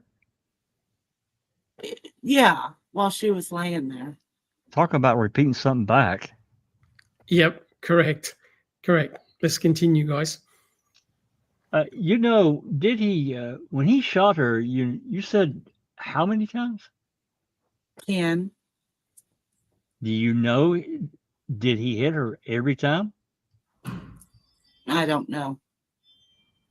Okay. Did he hit anything else in the garage at all? Where was he standing when he shot her? Right here. Why don't you put an X there and put his initials there? And where were you standing? Right over here. Okay. Put your initials there. Was there blood anywhere else? No. What about behind the vehicle or anything like that? No. No? All right. Why don't you sign it? Door opens and door closes and put the time in. 1:51 looks like. Okay. Looks good to me. Okay, so they got Brendan to draw a diagram exactly where the shooting took place. Now, I think the next part is only one more slide, is the cleanup. The cleanup's important. So let's do that one. Got one more slide. So that wasn't true. Brendan shakes head. No. Pause. So what you do in the garage now? What kind of cleaning? What do you do? How do you do it? We threw gas on it so he could get it off. Then he tried paint thinner. And then he went to bleach to get it off. And he went like he was spraying it I thought he got it on the floor and it splashed up on my pants or something. How much bleach? Now let me go back. How much blood was there on the floor? Quite a bit. Mm-hmm. Where would it have been? Like by the lawnmower and where the Jeep tire was. So if you've had to say some dimensions like 2 by 2, 2 feet by 2 feet, 10 by 10, how much blood do you think there was? By 2 by 2. Okay. So we get the place where the shooting took place. We get the place where the blood was. We get the place where the blood was clean. Guys, are we cool? Yep. Yeah. We can't argue it. So we look at the next slide. This is what Brendan drew. Now, if this is indeed true, they're done like a dinner. This is so inculpatory, it's not funny. So Brendan drew on March the 1st, Teresa Hallbark on the ground, blood to her right-hand side as you see the picture, directly behind the ride-on lawnmower. Guys, no arguments there. That's where the blood is. Directly behind the ride-on lawnmower. Yep. Yeah? According to Brendan. According to Brendan. And Brendan even drew himself in, BRD, and SA for Stephen Avery. So this is like, you cannot get anything more inculpatory than this. Here's your crime scene. Here's your murder scene. This drawing proves Fassbender's hypothesis with FL. If we go to the next slide, Susan, if we go to Project 61, this allowed the co-lead investigator, Tom Fassbender, on convicting a murderer to draw in a hypothetical trajectory in which Stephen Avery, now remember how compact Stephen Avery's garage is. This allowed Tom Fassbender to draw in a trajectory of Stephen lying on the ground shooting Teresa Horbuck, but not hitting any bone, not causing any tissue or blood or anything to be embedded in that bullet and end up under the green compressor. This is in a documentary, Convicting a Murderer. But what is bizarre is that they left out the fact that right in front of the green compressor is a toolbox, and the bullet somehow had to navigate around the toolbox to go underneath the green compressor. That toolbox is Stevens. It's not from the investigators. And you can see in the cartoon picture that what they did is that they simply deleted the toolbox. If we have a look at the picture on the top left-hand corner, they just took it out. They removed it. Right? I promise I haven't seen these slides in advance. It's so funny. Oh, no, because you're thinking like I am, like Jack 61 is, right? Right? We've spent years on this case, right? So you look at this and you go, wait a minute, that's the most bizarre hypothesis I've ever seen in my life. So Because now what you are doing is you're spreading out potential biological material in other locations, correct? Yeah. Biological, skin, hair, blood, you name it. You're now circling, or you're now expanding where this biological material is, right? So the focus was very much behind the ride-on lawnmower. So Jack 61, if we look at the next slide, please. Why is this so bizarre? Because now we can compare both diagrams. What Brendan drew on the 27th of February to what Brendan drew on March the 1st.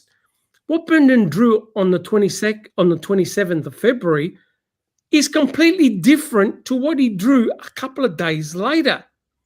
He showed where he cleaned up the stain, right? He said it was red, smelt like oil.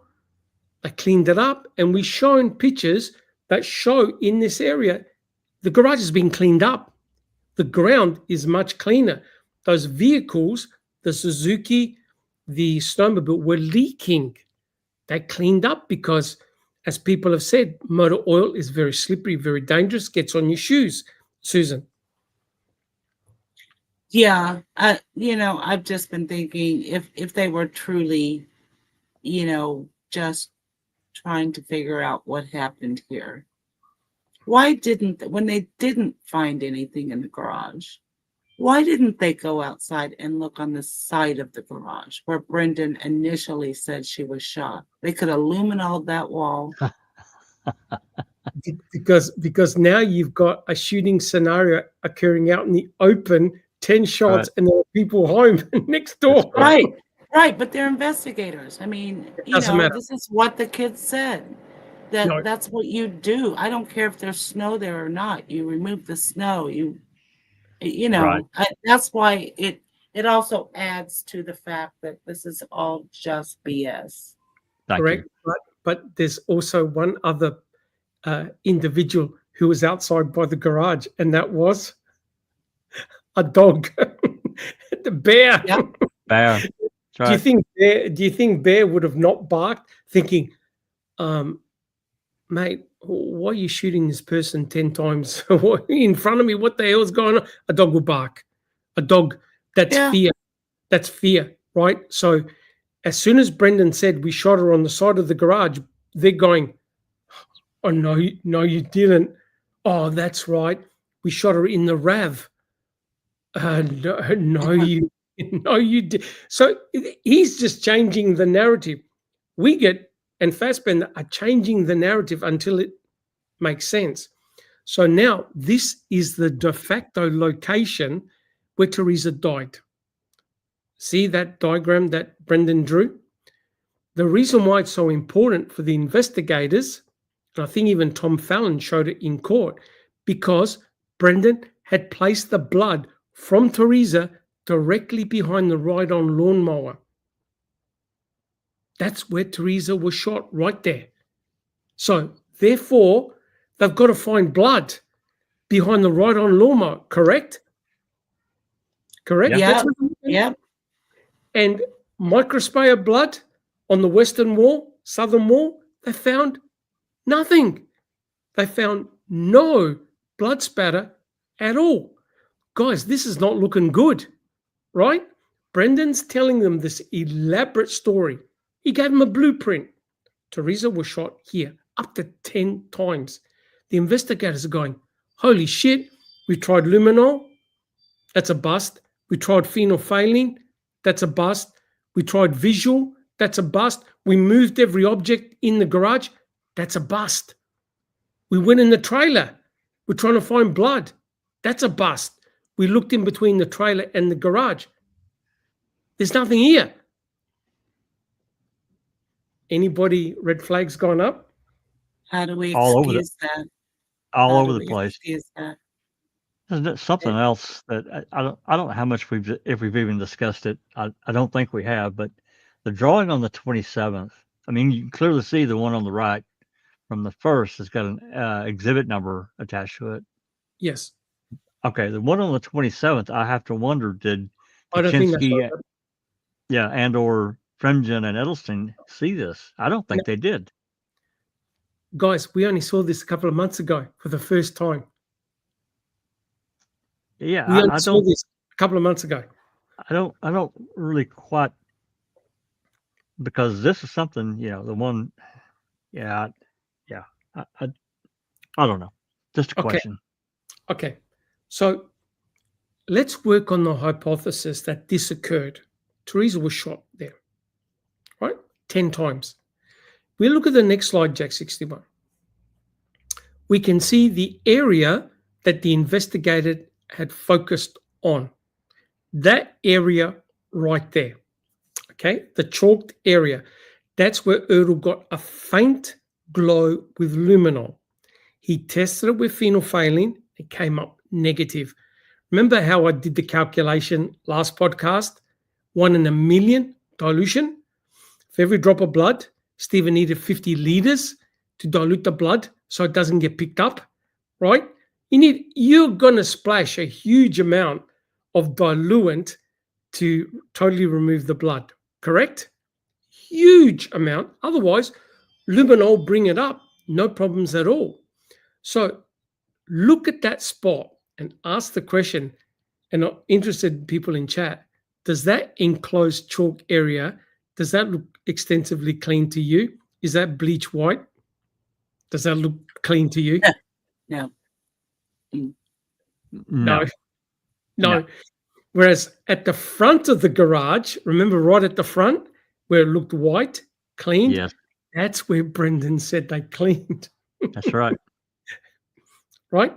But at the end of the day, you have to ask yourself, how did Brendan come up with this shit? And that's a question that his own mother, Barb, has asked, even herself, to Brendan and to Stephen. Where the hell did my son get all this crap from? And if you notice what the investigators were questioning him, they're the ones giving him the narrative. They're the ones that are giving him the narrative. Absolutely. Totally. And Yep. they did it from the beginning. And as we talked about early on, if they had the evidence, they don't need to do that at all. Nope. 100% correct. Now, the next part is crucial. If we have a look at the next slide, enter now Kucharski. Now, Kucharski, he was the group search leader. He was in charge. And he went in the garage with 3 other guys, 3 other detectives on November the 6th. Now, remember, they knew nothing about Brendan. Nothing. They went in there to search the garage. Whatever they found, they found. Guys, would you agree? They had no idea. Yeah. Correct. No idea. So that's why, guys, this case is so intriguing, because we can go back and forward in time. We can go to November, we can go to March and compare them and see where the fast was, right? So Kucharski, he's questioned in court But what I want to do is show you a couple of very important trial exhibits. I never understood the significance until last podcast. So Jack 61, if we look at the next slide. So Kucharski, he was one of the photographers. And I think Colburn took some pictures as well. So this is trial exhibit 241. This is the garage floor. And what they do is where they find a piece of interesting evidence, they get a chalk and they draw a circle around it. What you notice here are tents 1 to 8. But I didn't understand the significance of tents 1 to 8 until the other day. I thought, oh shit. You also notice there's some chalk marks. Jack 61, are you able to blow up the area that's got the stick right on the bottom right-hand corner? See where it's got that stick? Yeah, there. Do you see a tent next to that? Nope. There's no tent. There's no tent. No, that's a shell casing. It's a shell casing. So I thought to myself, what the fuck are these guys doing? What did they put 8 tents? And then it made perfect sense because he was questioned about it, right? I'm thinking to myself, why didn't they put a tent out of all the shell casings that they had, right? So if we look at the next slide, Jack 61, and you could see on that picture, the investigators were walking all over the place. You can see the shoe marks. They were transferring stuff from one spot to another spot. Remember what luminol reacts with? Potential motor oil, anything that's got copper, iron, cigarette smoke, bleach as well, but they're spreading stuff all over the place. So that's trial exhibit 241. And you can see now close up of trial exhibit 242, 243, 244. All of them have got a tent, but notice 242. Right on the top right-hand corner is the wheel of the ride-on lawnmower. Hint, hint. Notice to the left-hand side, this is prior to luminol treatment. To the left-hand side is the area that came up with luminol. And look at markers 7 and 8.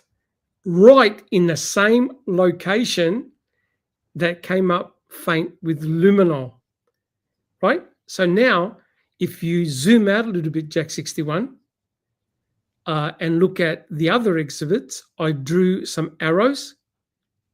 They're the spots that got picked up. They tested it for blood, right? And if you blow up number 5, you can actually see a very small dot of blood, right? Small dot. You see it? It's only tiny. Small dot of blood. They sampled it and got swabs. So now, if you zoom back out, Jack 61, we've got something really intriguing. We've got a whole trail of blood directly behind the lawnmower. Agree? See those tents 1 to 8? Yeah. We've got a whole trail of blood spots all the way going up to the ride-on lawnmower, right? Now, the investigators had no idea whose blood that belonged to. Could have belonged to anybody. Could have been deer blood. They had no idea, right? Remember, Erdl came in 2 days later, luminol sprayed. So Jack 61, if we can have a look at the next slide, please. I want to read this. This is a very important exchange between Kratz and Kucharski. Susan, are you happy to read Kratz, which is the question? Sure. And Jack 61, can you do Kucharski? During this process, that is, during the identification of what you thought were blood spots, did you use some more of these evidence tints that we saw yesterday? Jack, you're muted. You're muted, Jack. Sorry. That's correct. As we identified the spots that we were going to take swabs of, we put the tints by the spots. If you look at that first photograph, exhibit 241, tell us what that is, please. This is an overall picture of the area where we found the suspected blood spots showing the tents. I will show the jury now Exhibit 241. And if you could use your laser pointer, tell us what it is that we're looking at. These would be the blood spots here pointed out next to the tent.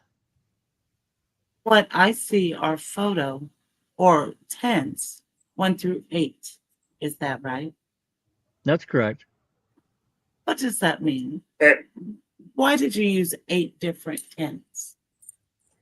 That was identifying 8 separate tents, 8 separate areas that we were going to swab. And in fact, was that then? Yes, it was. What's Exhibit 242? 242 is a closer up photo of 4, 5, 6, 7, and 8 tents and the blood spots, suspected blood spots next to them.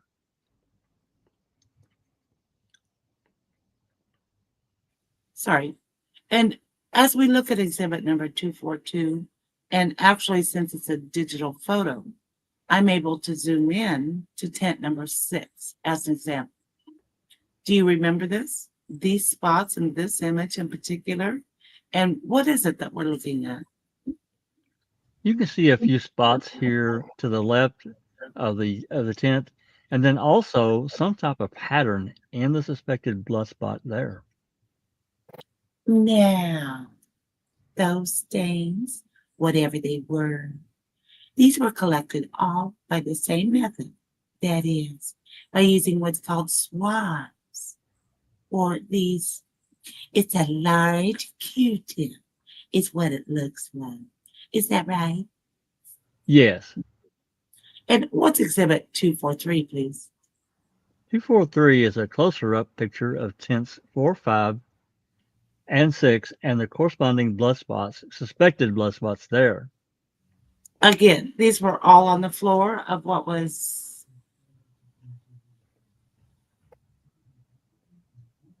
later to be determined to be Mr. Avery's garage. Is that right? That's correct. What is exhibit 244? 244 is a closer up picture of tents 7 and 8 and the suspected blood spots there.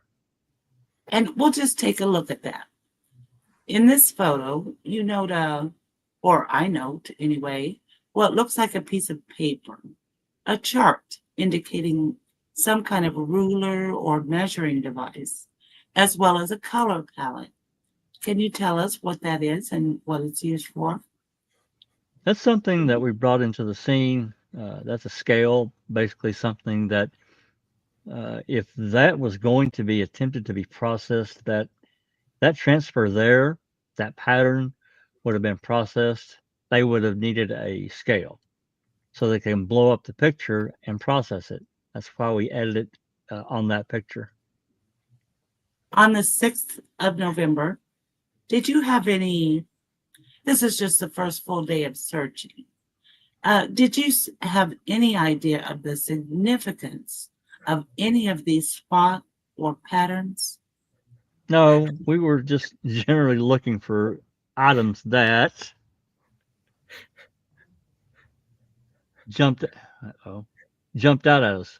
No one sent us looking for 22 long rifle shell casings. They sent us looking for patterns of anything. It was just a general search. Can you? Needed to explain how they missed the bullet fragments.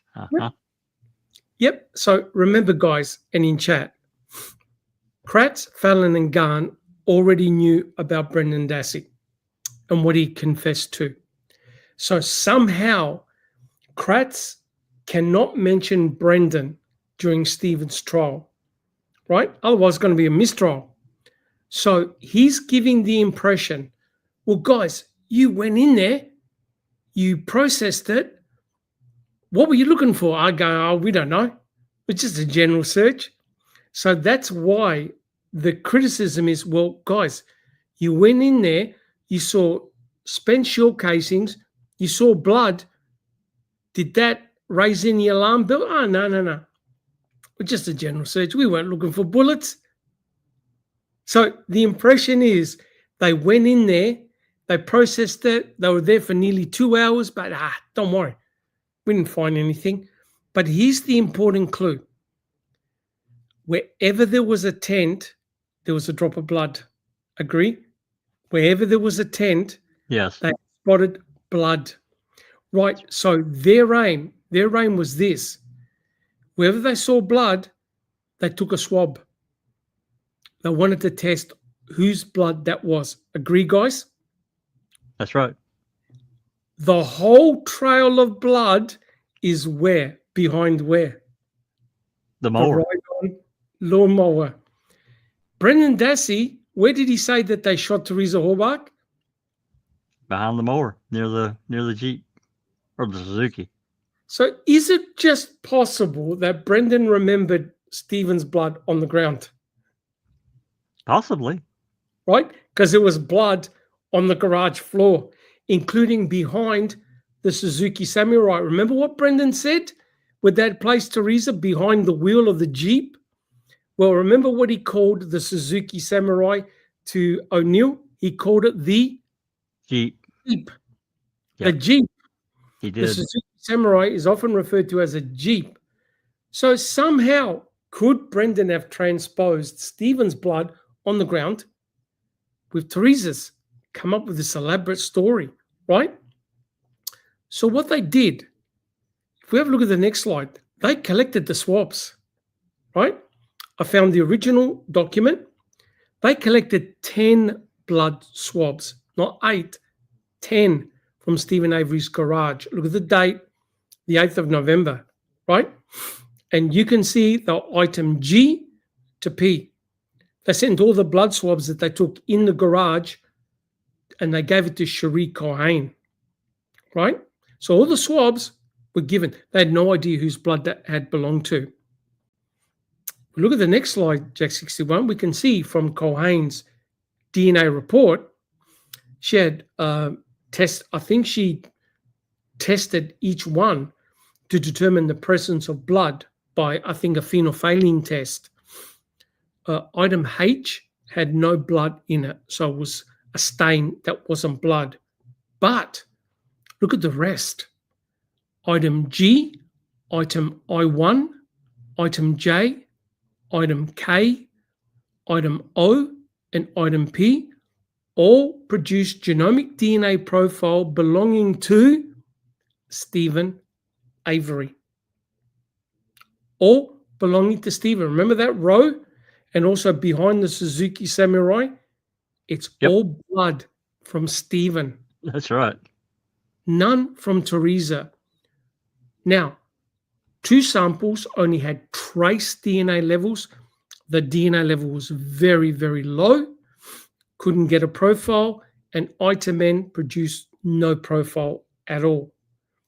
So of all the samples that they collected that proved positive to blood, 6 of them, I think it was 6, all came back to Stephen Avery's blood. Not one came back to Teresa's blood. That's very important because remember what Brendan said, that shot Teresa Horbach 10 times. Blood's going to spray everywhere. Not one swab came back as Teresa's. So if we look at the next slide, Jack, sorry, Susan, did you have a comment? Was that presented in court? Those particular tents were Stephen's blood? No, I think Buting or Strang had asked to Cohen what they found. And she just said as just a remark off cup, no, I didn't find Teresa's blood in the garage. Mm-hmm. That's it. They never, if they went through this, see this slide here, would have been party over. Yeah. So look what I've done. I've now linked Brendan's drawing showing Teresa's blood behind the lawnmower. I've now shown you the picture of the luminol stain, the faint luminol stain, and negative phenolphthalein stain of John Erdl. And I showed you the tents of where Stephen's blood was, right behind the lawnmower. Now, we've got a dilemma. No one showed this during the trial, and I'll tell you why, because it's a farce. So if Teresa was shot behind the ride-on lawnmower and her blood was there and the boys cleaned up her blood with at least 50 litres of diluent, how did Stephen and Brendan selectively remove the blood and DNA from Teresa, yet leave blood and DNA belonging to Stephen if bleach was used to clean the ride-on lawnmower? Yeah. Right Didn't behind happen. the lawnmower. By the way, I did the conversion for our American friends. Yeah. 50 liters is 13 gallons, a little over. That's one drop of blood. That's one Yeah. drop to dilute it. 13 gallons. Yeah, and you know how toxic bleach is. It's going to knock you out, right? And paint thinner and gasoline. Well, if the garage is closed, yeah, you'd be gagging. Yeah, yep. I have to tell you, Doc, that I never knew that is where they found Stephen's blood. Yep. I knew. Good job. I never put You it. did. I never put it together like this. I never put it together myself Yeah. because I thought the tents they found the shell casings there. Sure. And they were sneaky. They never said, oh, item 695 is tent number 1. They never connected them together. They just said, oh, this is where we took Stephen's, where we picked up the blood, and you can see the obvious drops of blood. Oh, when Culhane extracted the DNA, 6 out of the 10 were Stephen's. That meant that trail of blood that you see there and behind the Suzuki belonged to Stephen. Stephen, wow. So if they poured all this bleach, gasoline, paint thinner in that spot, how do you explain that the bleach was only contained in the chalk mark and never went out of the boundary? Yeah. You can't, right? That's the same argument about the handcuffs, that Teresa was cuffed up. And they said, did you find Teresa's DNA on those cuffs? No. Who did you find? Teresa, Stephen, and another unknown female, probably Jody. So that means that Stephen didn't clean his handcuffs with bleach. Yep. Otherwise, there would be no DNA. Guys, it's the same thing in Stephen's garage. If they cleaned that area behind the ride-on lawnmower, there'll be no blood anywhere or no DNA, because bleach destroys DNA. Culhane got 6 out of 10 perfect genomic DNA samples on the garage floor. They just debunked themselves. When I looked at this and put it all together, I thought, holy shit. It's a pity that, anyone in chat, did anyone chat put that connection together? Yes or no? Anyone here on the panel put that connection together? No. I only did it when I was sick. And I was looking at this, I'm thinking, okay, you got Brendan's picture, you got Erdl, you've got Kaczarski's row of blood right behind the ride-on lawnmower, and boom, you're thinking, wait a minute, if you've got all this bleach splashing down, you're going to destroy the DNA. There'll be none there.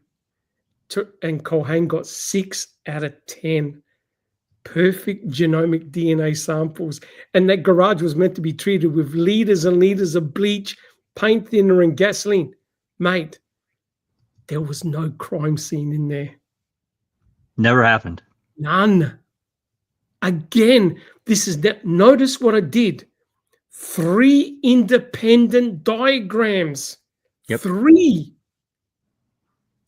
A drawing, luminol treatment, and picking up of blood samples by Kaczarski on November the 6th. They never expected this to be scrutinized the way it is. No. Hey, wait, I think there's someone knocking at my door. Is your phone ringing, Doc? Yeah, Wisconsin police here. So, in in true fairness, not to be flippant, this was not enough. This was not enough. They went back in the garage and they luminol treated the garage again. So if we can have a look at the next slide, this blew my mind. And again, I want to give a shout out to Avery, because he's got the picture of the investigators going in and luminol treating the garage, right? So this report, they went back 122 days later, based on what Brendan said, and there's Heimrel, he's in there, and they're luminol treating the garage. Now, here's the irony. As a reminder, I'm sorry, Doc, I just got to add in, because as everybody noticed, Heimrel is really, really involved in this case. And when they went back on March 1st and 2nd, he took 85 photos that I requested. I'm getting stonewalled on 85 photos in that garage. I'm guessing inside the trailer too, but it says the garage in the report. I'll show it to you. Well, you can back and read it. Anyway. Yeah. I reckon I want to see those. I want to see those photos. I don't know what he took pictures of, but I think it may not show shit, but until we look at them, you never know. So they went in, but this time they all got suited up. I'll show you in a second. I've got a little tiny small clip. But here's the problem. They luminol treated behind. In fact, they removed the tractor. They sprayed. Now remember, plant peroxidases can cause a glow, right? Because the lawnmower, I'll show you, where they sprayed and they circled was not behind the ride-on lawnmower. So the areas that came up faint was not behind the ride-on lawnmower. It was in another, two other different locations. FFS. And I'm thinking to myself, my God, guys, you just debunked Brendan again, right? So please go check out Hembry's channel, YouTube channel. Where they circled in chalk was not behind the rider, and they sprayed behind the rider lawnmower and in front where the lawnmower was. So Jack 61, if we can have a look at the next clip, it's only tiny. I sped it up a little bit, but you can see they're in there. They're all suited up and they're spraying. But be careful because it's a bit difficult to see because you only see luminol in complete darkness, but their camera setting is not too flash. But remember what Susan said, when it hits with luminol, boom, it lights up like a Christmas tree. You don't get that. Susan. No. Oh, what cracked me up with this video when I first saw it was the cheap little spray bottle they had. Couldn't get it to work. Oh my God. Yeah. It's like, what the heck? It's pretty chintzy. Considering the size. I mean, it's not a huge garage, but still a relatively large area. You'd want a larger spray bottle. It's obviously a piece of crap spray bottle. Yeah. So take note. Dollar store. Oh, easy. So take note what they do, right? So remember, luminol can detect blood that's been diluted for years, right? And remember, they haven't jackhammered the concrete yet. So any blood or anything like that that accumulates in the cracks, man, you're going to get a glow like you're not going to believe. So based on what Brendan said, they went back in. They luminoled again. You want to show that little clip, Jack 61? Yep. 122 days after the fact. 122 days.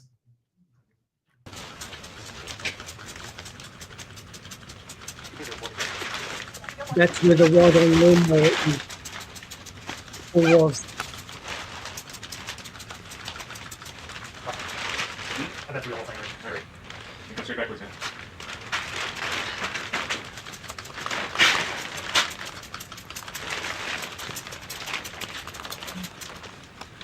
Right by your knee, that crack, according to the video,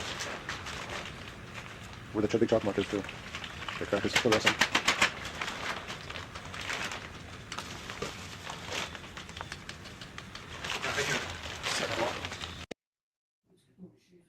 Okay.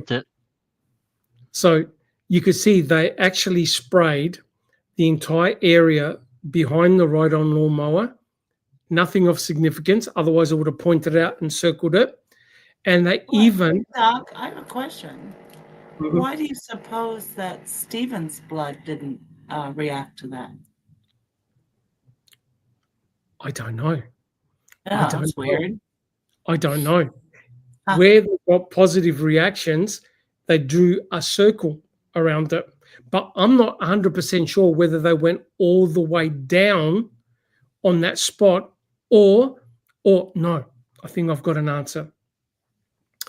When they went in the garage, they re-put the tents where they had picked up the blood before. Oh, There's a picture they that didn't shows... spray it. That's right. So there's a picture that shows all the tents. They've got different numbers. And they were asked the question, what did that represent? Did that represent new stuff? Goes, no. That's where the investigators had found and scooped up material before. So I think what they did is they went around the area, bypassing what had been picked up before, right? That makes sense. So if they had scooped up blood and it was blood, why are they going to spray there? It's just going to confirm what they already had. So what they did, notice where he sprayed? He sprayed where the lawnmower was, right up on top. They removed it and he sprayed behind, nothing of significance. And then the guy says to him, oh, over there. And they drew the circle. That's it. So where it lit up was not where Brendan said. They cleaned up. Isn't that fascinating? And look what they're wearing. Whereas I wonder Hazmat. the whole works. Whereas when Kowalski went in there, they were wearing their normal clothes. Yeah. They're wearing their normal clothes. So it's fascinating. 122 days later, they came back in. It was a bust. It was a bust. Isn't that incredible? Very. So you look at all the sum of everything. You got a fake crime scene. There's no crime scene in there. None. The shell casings, you can explain. Because what did Stephen say? I used to pick up the shell casings, throw them in the garage because I used to cut the lawn. And Roland. What Roland testified to. Yep. Any form of blood that was in there, it's Stephen's. He's a mechanic. He cuts himself all the time. So you can explain the shell casings. You can explain the presence of blood. You can explain the light reaction of luminol, that it could have been anything, motor oil, anything. The investigators that were in there on November the 6th trampled everywhere. They could have transferred crap from one location to another. Luminol is not a presumptive test for bleach. The only thing you can't explain is item FL. I can, but yeah, correct. Well, correct. yeah. Yeah, But I know the what you're one saying. piece of evidence that they found. Correct. And now that Palanik has debunked it, Kratz has walked away from it, and they procedurally barred it. But you can bet your dollar, bottom dollar, that if Kathleen Zellner gets her day in court, everything we just talked about now is going to be presented to the judge. Every chemical test, everything, the blood, everything will all be presented. These are your results, guys, from the state, your results. And you debunk them, right? Piece by piece, we're showing, wait a minute, if there's a crime scene in there and this poor lady, Teresa Hobart, got shot 10 times, there's going to be some evidence of it. They can't find it. So Kratz had to be deceptive and put in the bleach. He can't find the blood, but he substituted with bleach. Goes, oh, luminol, picked up the bleach. These guys went back in. Couldn't find anything. And where it lit up was not where Brendan had cleaned up, said he cleaned up. Susan. It's like all their lame excuses for everything that doesn't matter. Yep. They're lame excuses. And don't forget about Kratz's tar theory. I don't worry, I got that in there as well. So, guys, are we happy to continue, or would you like to stop here? What would you like to do? And It's what do entirely people, up to you. It's entirely up to you, Doc. How you feel, Yeah. and if you want to I'll continue leave it up on. to you. what Yeah, about it's your people in call. chat? Do people in chat want us to continue? Just say yes or no, and we could stop here. Do they want us to continue? What are people saying? Nothing so far.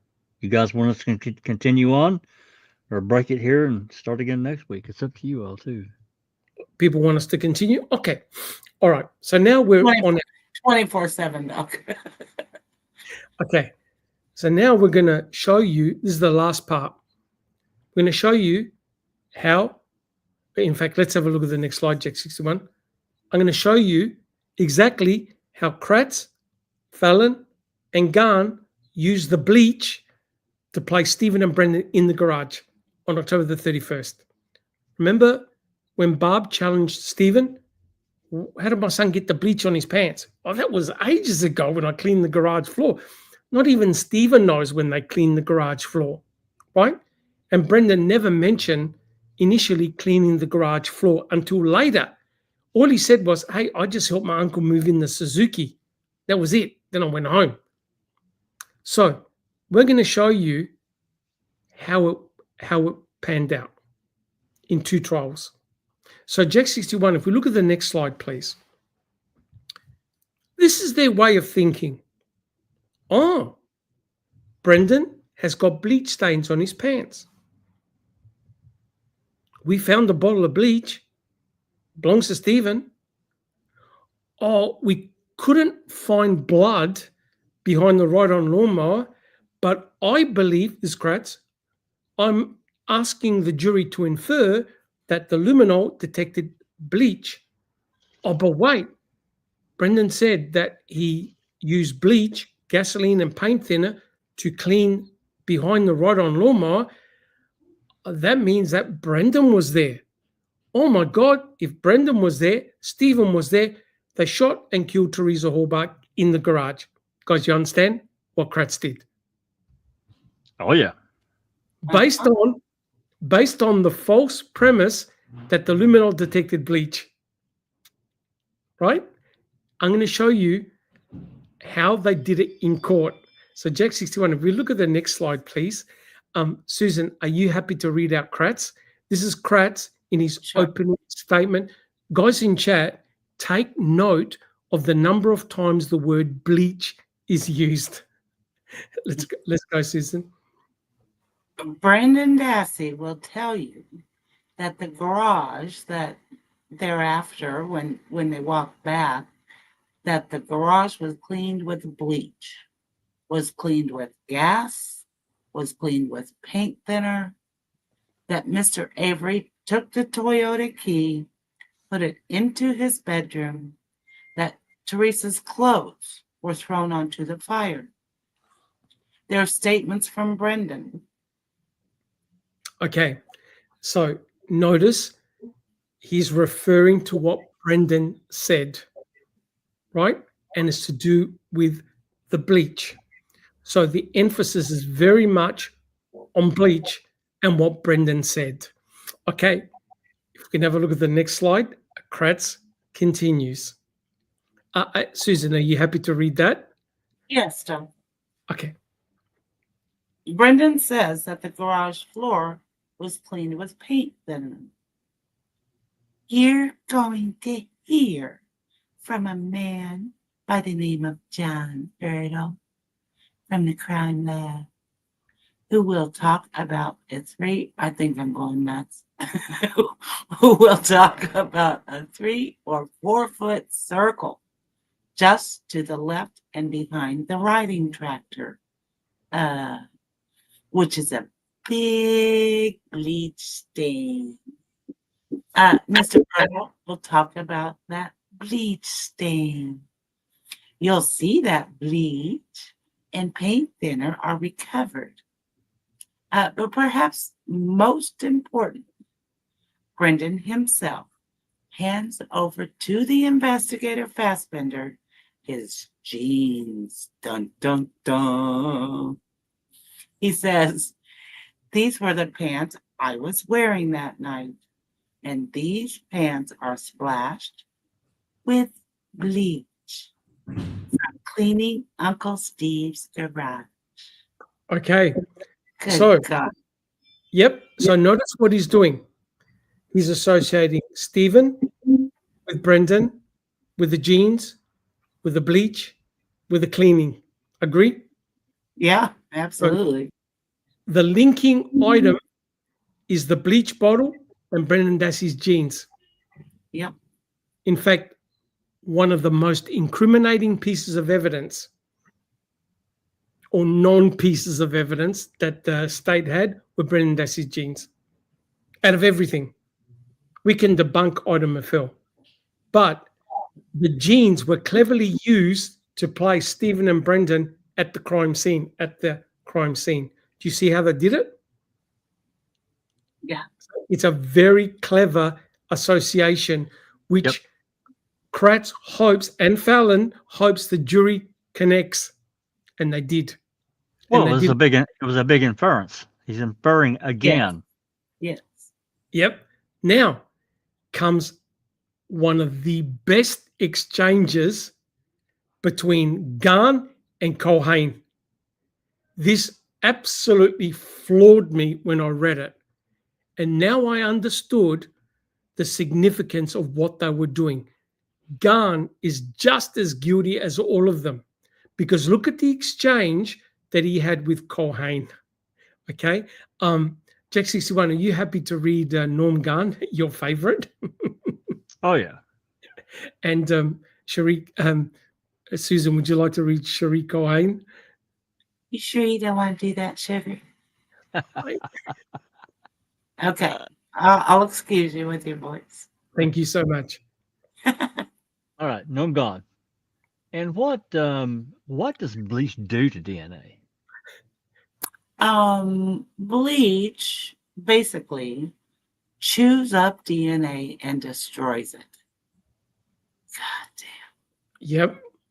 We use bleach in the laboratory, a 5% solution of bleach, to clean our bench tops, to clean all of our scissors and forceps, to make sure that we don't have any DNA that's left on our bench tops, or pipettes, or any of the instrumentation that we use. And I'm sorry, you use bleach to clean your instruments, you stated? All right. So be under no illusion. Wow. Be under no illusion. This isn't a bloody murder trial. They're talking about bleach because you see, she's the DNA expert, which means, oh, we use bleach. Or what do you use bleach for? To destroy DNA. So notice the connection that Gunn is making you infer. Bleach, huh? Destruction of DNA. Oh, that might explain why we couldn't find Teresa's DNA in the garage. Correct? Or blood. Correct? Did Dean or Jerry impeach him on this stuff? They should have. Yeah. But don't worry. There's different types of bleach, and it's not. Yeah. Yes, but in the end, I'll show you what they were trying to do, Susan. What they were trying to do. They foreshadowed that this shit show was going to happen. They foreshadowed it. As soon as Brendan confessed. Well, I was thinking about the bucket. It's pretty full. Yeah. They knew. They knew straight away what was going to happen. So now Gunn's talking to Culhane about bleach. But don't worry, it gets better. You want to continue, guys?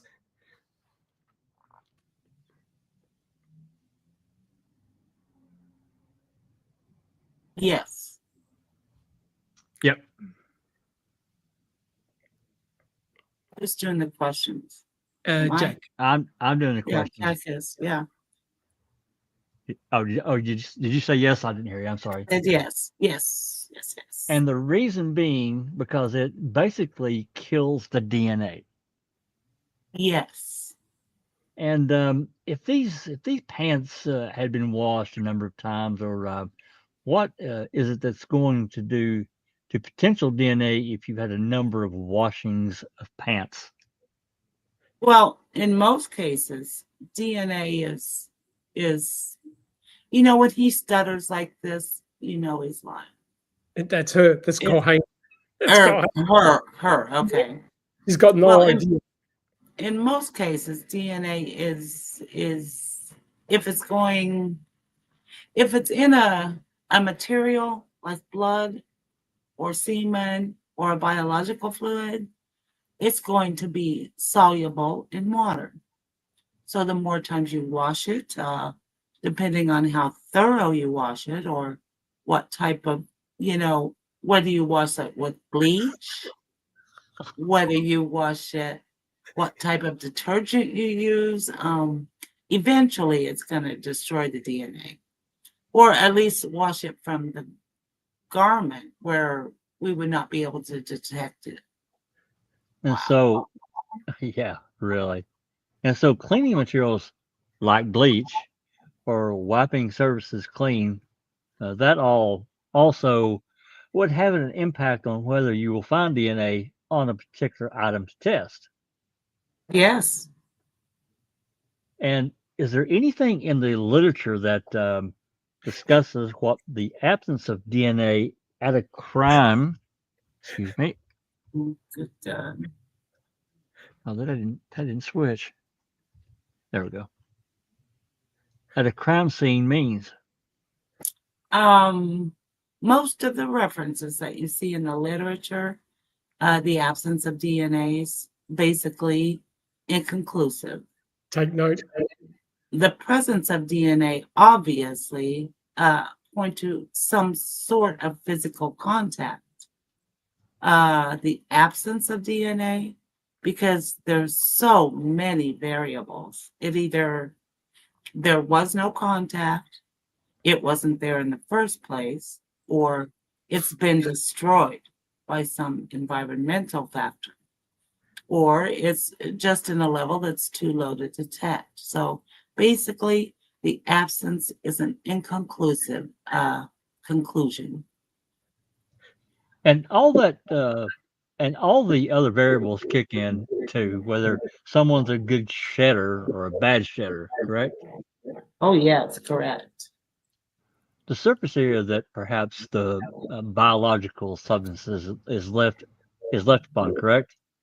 Yes, Whether someone's cleaned it up or not. correct.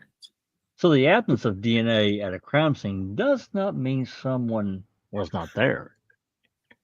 Well, the absence just means that there's no DNA that we can detect. Thank you. That's all I have. Oh I'm my sure. I'm sure it is, Norm.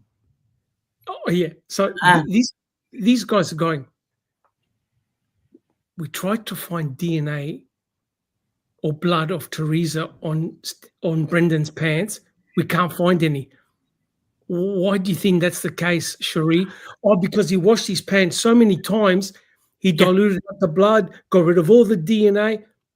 We can't detect it, but doesn't mean it wasn't there. Such bullshit. And Right? if you use bleach, Yeah, bleach, bleach. bleach, bleach. Yep, correct. So they're trying to go, well, what about at a crime scene? How about if we can't find any DNA at a crime scene? Well, it doesn't mean that the DNA wasn't there. It means we couldn't detect it, right? And so, it could have been there, but maybe they just cleaned it, washed it away somehow, and we couldn't find it because they've got excuse after excuse because they're going, we can't actually prove a crime has taken place. So they've got to come up with all these violin playing excuses. Well, maybe Brendan washed his pants 12 times. Studies have shown you can wash your pants a huge number of times. If the DNA is there, it'll still be detected. It's still there, right? There are many, many cases where you can wash your clothes with somebody else and your DNA gets transferred to their clothing and vice versa, right? So they're coming up with all these reasons why they can't detect Teresa's DNA or blood at Jack 16. I so wish that Jerry and Dean had picked up on the different types of bleach, chlorine and peroxide, because they could have really done some real damage here. Real damage. Well, now Kathleen Zeno will. Yeah. She'll now come in because she's going to use the state's findings against them, That's right. right? Susan, did you have a comment? Well, hopefully, if she gets a chance. Yes, they won't give her a chance. They won't. So, or highly unlikely. But if you sum all of this up, right? Look what Mark Wiggett did. Right? If we have a look at the next slide, this is exactly what they pushed in Cam. Remember what they pushed in Cam? Absence of evidence is not the evidence of absence, which is exactly what Cohane just said. That's bullshit. We I can't just find about this. said that about 10 seconds ago. Yep. We can't find this. We can't find that. It doesn't mean it wasn't there. So Right. they've got, in other words, they're saying, could have Stephen killed Jimmy Hoffa? Fuck yeah. Yeah. We can't Sure. find any evidence, but why not? Doesn't mean he didn't do it. What about Joe Benet Ramsey? Oh, yeah. Oh, we didn't find any evidence, but hell, why not? Stephen did it. Yeah. What he's about the J- yeah. What about JFK? We got another magic bullet in that one too. There you go. On the grassy knoll. Was he there on the grassy knoll? I don't know, Right. but we can't disprove it. So when you sink that low, look what Mark Wiggett said to Edelstein. I'll read Edelstein. Jack 61, you want to read the answer by Mark Sure. Wiggett? So this is Edelstein. So Edelstein's been listening to all of this. He's seen every piece of forensic evidence come in and come out. He had enough. So he goes, I quote, this is Brendan Dassey's trial, goes, these jeans, the cuffs, the bullets, the shells, the shovels, the seat, everything that the government's paraded in here other than these, which contain what are believed to be bleach spots, which Brendan told you about. None of these items have fingerprints, DNA, or any other scientific evidence connecting Brendan Dassey to the death of Teresa Halbach. Yes or no? That's correct, but they had 5 days to clean up. There you go. There you go. Oh, God. There you go. That's their answer. So he's just admitted, fuck, we did all this, hundreds of testing. We tore the bedroom and the garage apart. We found nothing. Doesn't mean it wasn't there. Scoured. He scoured that trailer. Doesn't mean it wasn't there. Now you watch this, you're not going to believe the next slide. This is what Cohane didn't disclose. Cohane never disclosed the Wisconsin State Crime Lab contamination log. Because had she done that, it would have been party over. So here's just one example. See the JLV? JLV is the analyst. And this is a case in which the analyst, got her DNA in the manipulation control, MCL. She contaminated. This is for a different case? Different case. Okay. Different case. There's not item FL. This is a different case. Just as an example. And look at the corrective measures that they were going to employ. Susan, you want to read what they're meant to do as a corrective measure of contaminating the manipulation control? Cleaned all equipment with bleach and ethanol. Cleaned bench with bleach and ethanol. Changed lab coat. But guys, do you see the irony? What did Cohane say to Garn? Oh, bleach destroys DNA. Or we clean all of our equipment. Despite using bleach and ethanol, That's right. the analyst contaminated the manipulation control.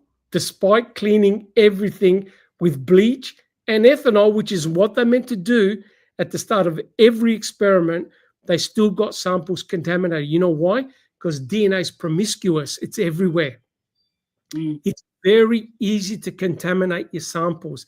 That's why you use controls. So if you scroll up, notice what the analyst said. It only meant to be used for elimination purposes. So they even quoted their own manual that says, oh, shit. Only. We got our samples contaminated, but don't worry. It's only for elimination. We can't use it for inclusionary purposes, which is exactly what Cohane tried to do with item FL, to say it was Teresa's DNA. So, guys, can you see the absolute hypocrisy? These guys are going, yeah, we meant to clean up all of our equipment with bleach, ethanol. Oh my God, we still contaminate our samples. So there you go. If the analyst is saying, yeah, I'm going to try a little bit harder next time and do this and this and this, guys, you know it's a farce. Well, and to add, I have to add it, Doc. The added idiocy, and I apologize for that word. It's probably not a real word. Of Culhane saying that she was training 2 trainees, 2 new lab techs with a live sample. Please, don't make it worse. No, Yeah. no, you most definitely do not. And this is what made Strang and Buting angry. They said, look, we want to come into the lab, we want to observe Culhane do the analysis. No. The argument they used was, you're going to potentially contaminate the samples. And what happened? Culhane contaminated IMFL, the negative PCR negative control. So therefore, if the analyst contaminates, has the chance of contaminating a PCR negative control, what the hell is Culhane teaching 2 students right next to it in a murder trial? That's right. It's lunacy. Guys, it's complete lunacy. And they're making excuses after excuses, and now they're mounting up, and it's becoming embarrassing. So Culhane is saying to Garn, oh yeah, we use bleach. Why? Kills DNA. And yet, in their own lab, where they use bleach to wipe down their benches, they still get contamination. So it's not foolproof, right? Not foolproof at all. So now, guys, we're on the final part of our presentation. What Tom Fallon did. I think what we might do is just share this. Watch how masterfully Tom Fallon goes after Brendan. Now, remember this.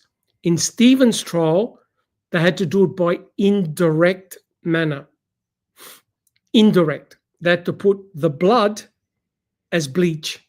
The luminol detected bleach, not blood. Correct? In Stephen's trial, they had to do it by inference. Yes. In Brendan's trial, they hit him straight between the eyes. And look how they did it. So, Jack61, are you happy to read Fallon, which is the question? And yep. Susan, are you happy to read the answer? This is Mark Wiegert. Remember, they questioned Brendan. Look at the answer they gave. Oh, look at the question. Okay, Fallon. All right. And in terms of the evidence that was known to you at the time of the interview, what scientific evidence do you believe corroborates many of the details he provided? Just to there's a lot of it. I'll give you a few examples.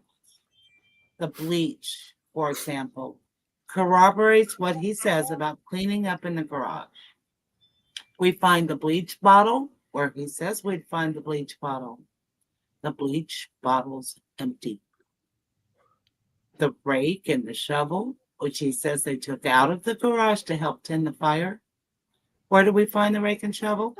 Out by the fire. His pants. He's the one who tells us that there's bleach stains on the pants from cleaning up blood in the garage. He turns over the pants. Saw for yourself what's on the pants. Okay. Oh my God. So notice, notice how Fallon asked a loaded question. Okay, well, what corroboration evidence have you got? Oh, the bleach, the bottle, the pants, and what Brendan said. That's it. But they can't find the blood. Yeah. They can't find the blood. So they're going, how are we going to link this? How are we going to convince a jury that they actually killed Teresa Horbach and shot her 10 times in that garage? We can't do it. We can't find the blood. Bleach. Okay. Yep. Shall we continue, guys? So this is where Stephen's bleach bottle was. Guess what? In his laundry. But when they found it empty, You don't know whether that bleach bottle was used to wash clothes, because remember, we're talking about in March, whether Mama Avery came over or somebody came over, used the bleach. Nothing, right? This is where the bleach bottle was. It wasn't in the garage. It's here in the laundry, right there, right? I think there was more up on the shelf there as well, as I recall. It could be, could be.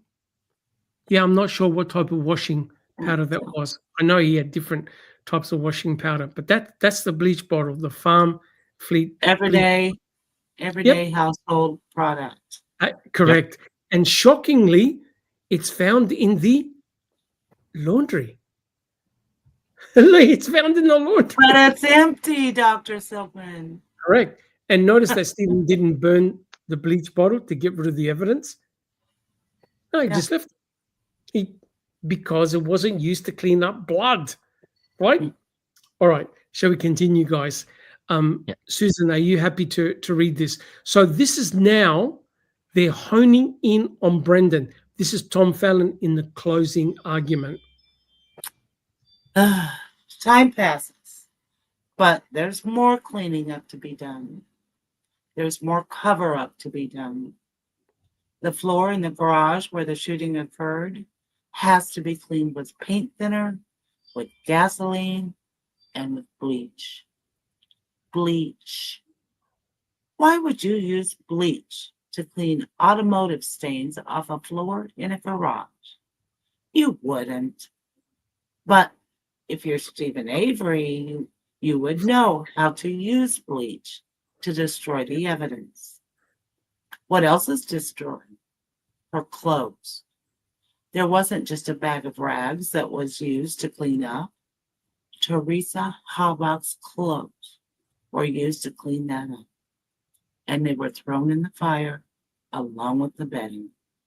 So, again, guys, notice the association, the bleach, the pants, the cleaner, right? And remember what Brendan drew on the 27th of February. The stain that he cleaned, he said it was red, smelled like motor oil, and we used rags. Yeah. Now they're Teresa's clothes and his blood, and they got rid of bedding. And when they looked in the burn pit, they found no evidence of any bedding at all. Box springs, mattress, nothing. None. But you see what Fallon is doing. Oh, they got rid of all the evidence. How did they get rid of the evidence? They used bleach. Yeah, but what else happened to the evidence? They burnt it. So evaporated. So you can make any story you want, correct? Yep. Okay. Jack 61, are you happy to read the next slide? We're nearly finished, guys. We're nearly done. Oh, yeah. Thank you for sticking by us. All right. The garage floor was cleaned with gasoline, paint thinner, and bleach. Remember the testimony, of John Ertl. Mr. Ertl told us that one of his duties for the crime lab is to come in and check areas for possible bloodstains and residue. One of the tools that they use is a spray called luminol, because it reacts to a number of items, but most importantly, it reacts to blood. But when asked, what else does it react to? He said bleach. It reacts vigorously. I believe it was his word to bleach, just as it does to blood. Although subsequent testing found no blood, the luminol reacted to the bleach. There's a lie right there. Yep. Right there. Yep. Bleach used to clean the stain in the garage. Paint thinner, bleach, recovered items. But here's a critical fact. Those certainly look like bleach stains to me. Exhibit 56. Those look like bleach. Certainly look like bleach stains to me. The defendant told the officers on March 1, before he gave his statement, that these were the pants he was wearing when they asked him, "Hey, we heard from somebody else that you had bleach on your, pants."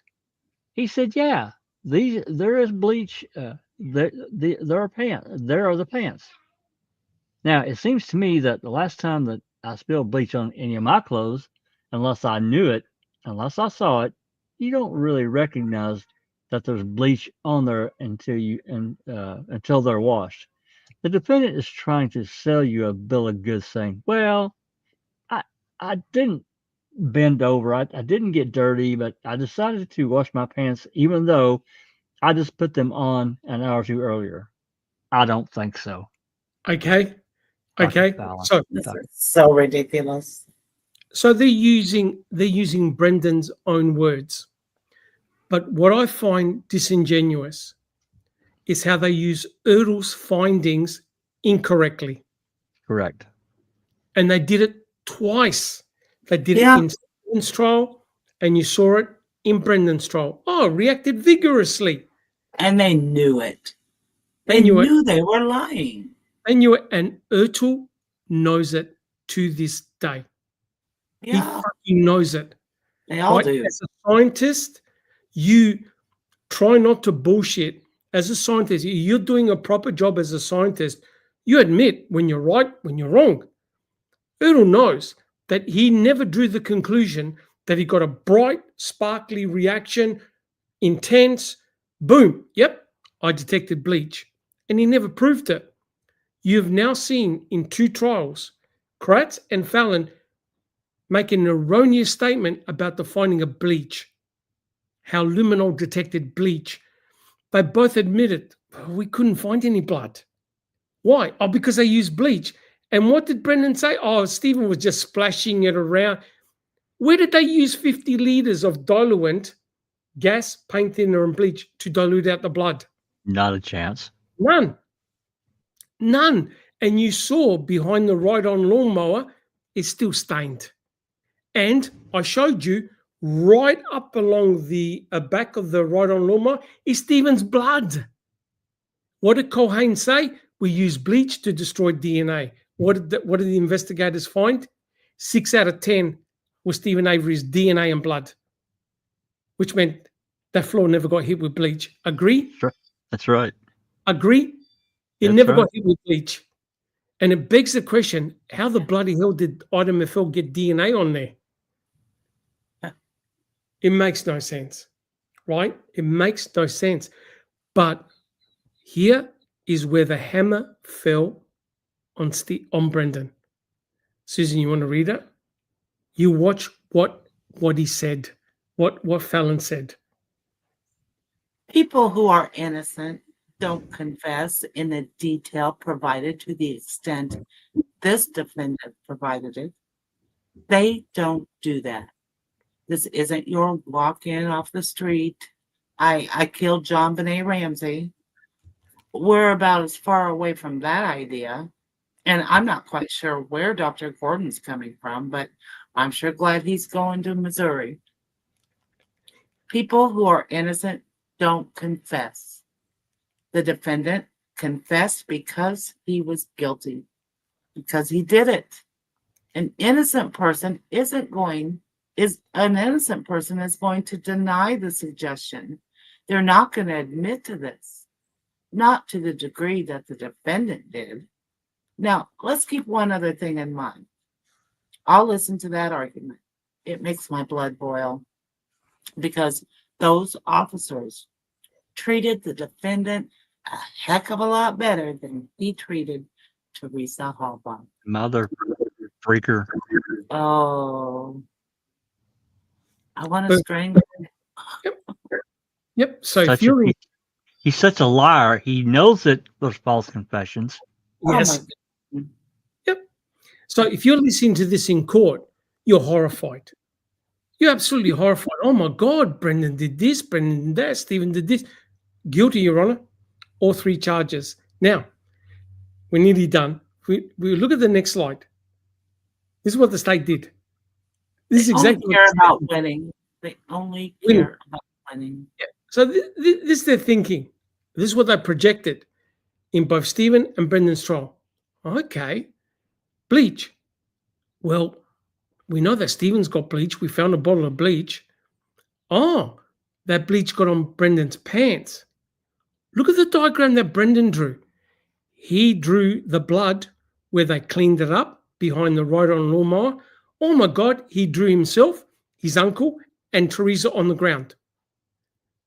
That means that the bleach on the pants on Brendan, he was at the crime scene. Oh, but we can't find any blood. So we're going to infer we put in the bleach. Okay, so they're asking the jury to believe that there's bleach behind the ride-on lawnmower, that they used it to get rid of the DNA of a Teresa Horbach, the blood.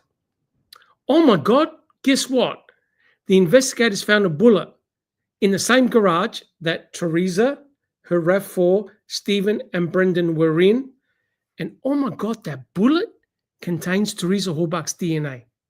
Now remember, they knew nothing about Chris Palanek, how he debunked item FL.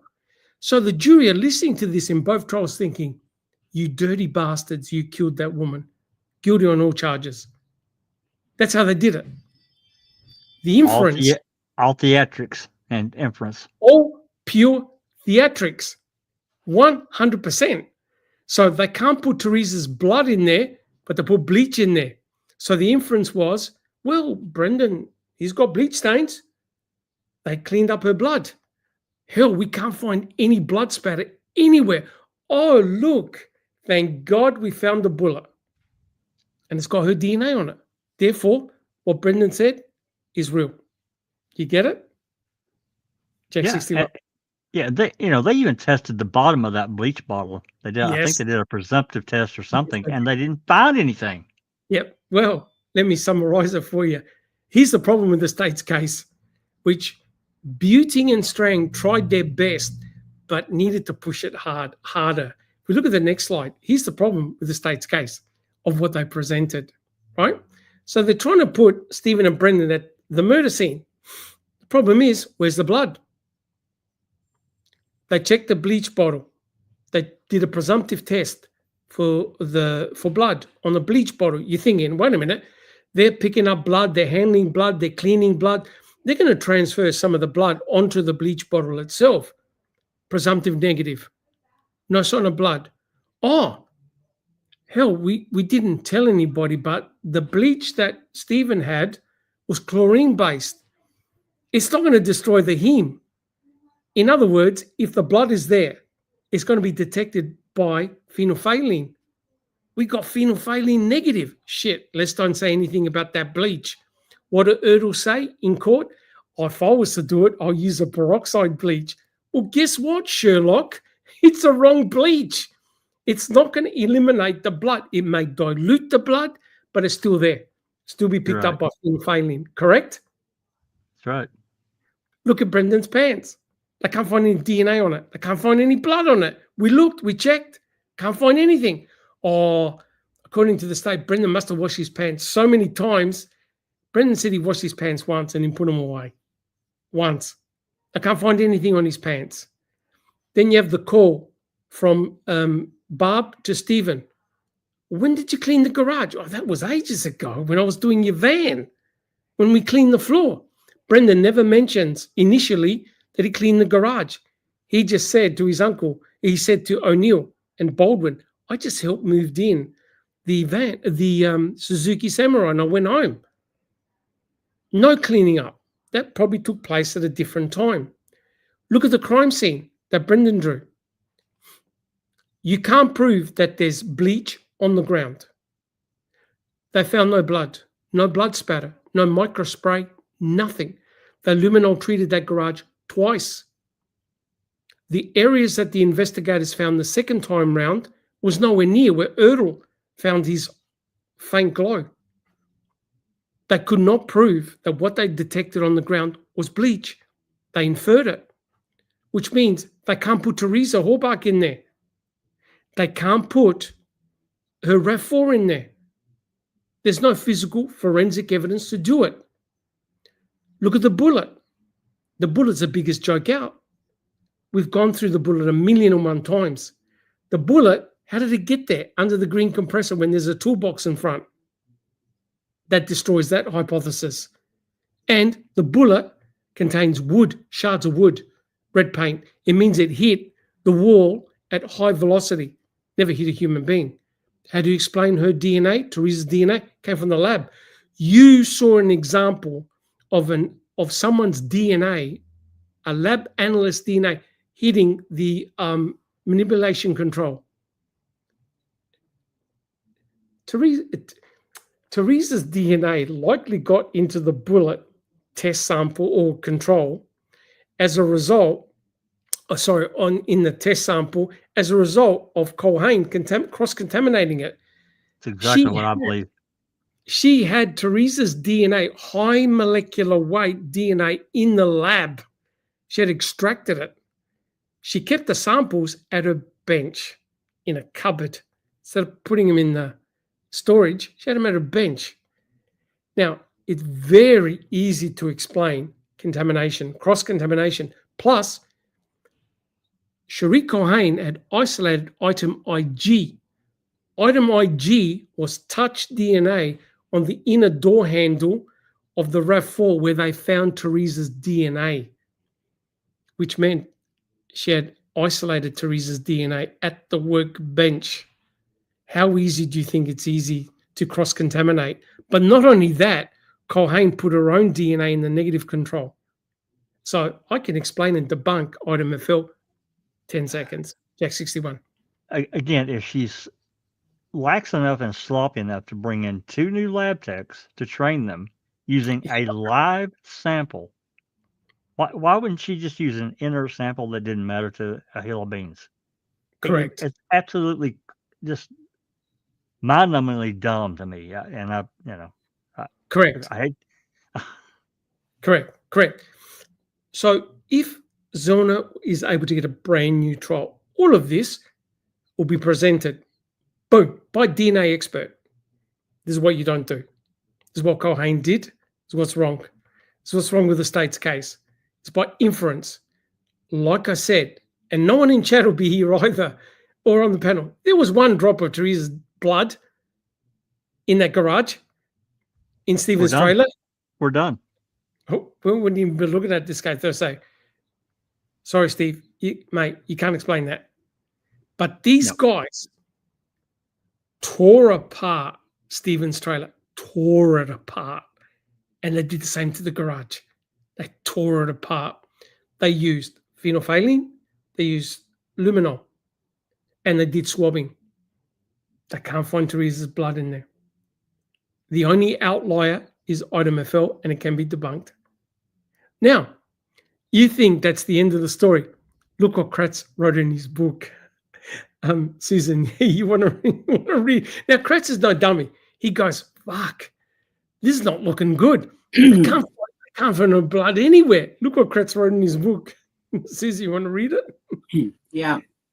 With Avery's detritus removed from the garage, officers jackhammered chunks of concrete out of its floor, looking for blood that might have soaked through the cracks. Unlikely they'd find any, I thought.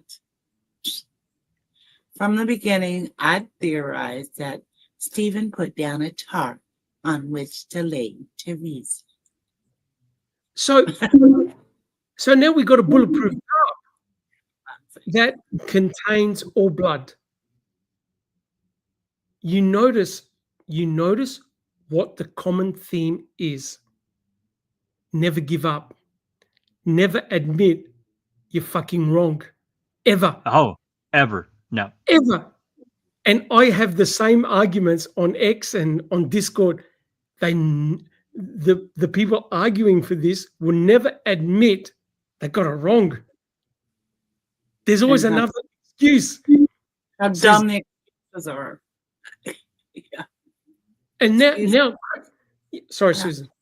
They've got an excuse for everything. Yes. So Kratz now knows forensically they can't find Teresa's blood. The guy now invents a bulletproof tarp. A tarp. Right? They can't find the blunt and bloody object in the back of the RAV. And now they can't find a tarp. So now they're saying, well, I didn't expect them to find any blood because they had a tarp. And does Brendan ever mention a tarp? No. Never, not one time. And they even asked Brendan, are you sure you didn't have a sheet or plastic or something on the mattress? No. Did you see blood on the mattress? Yeah. So now they're going, wait a minute, if she shed blood, how come we can't find it? And the obvious answer is that Teresa Hallbach was never in the trailer or garage. Well, Occam's razor, right? Occam's razor. Yeah. what about they made this big deal about Fallon just did it. Actually, they used Teresa's clothes to mop up this blood and threw them in the fire, and none of that blood got on any of their hands, their clothing, their shoes. Nothing. They didn't drip it. No. Come on, man. And they tested all the knives too. Yep. All the knives were tested. No blood. No blood. No blood. The gun. They tested the gun. No blood. Now, my final two, I've got, I think, 3 slides.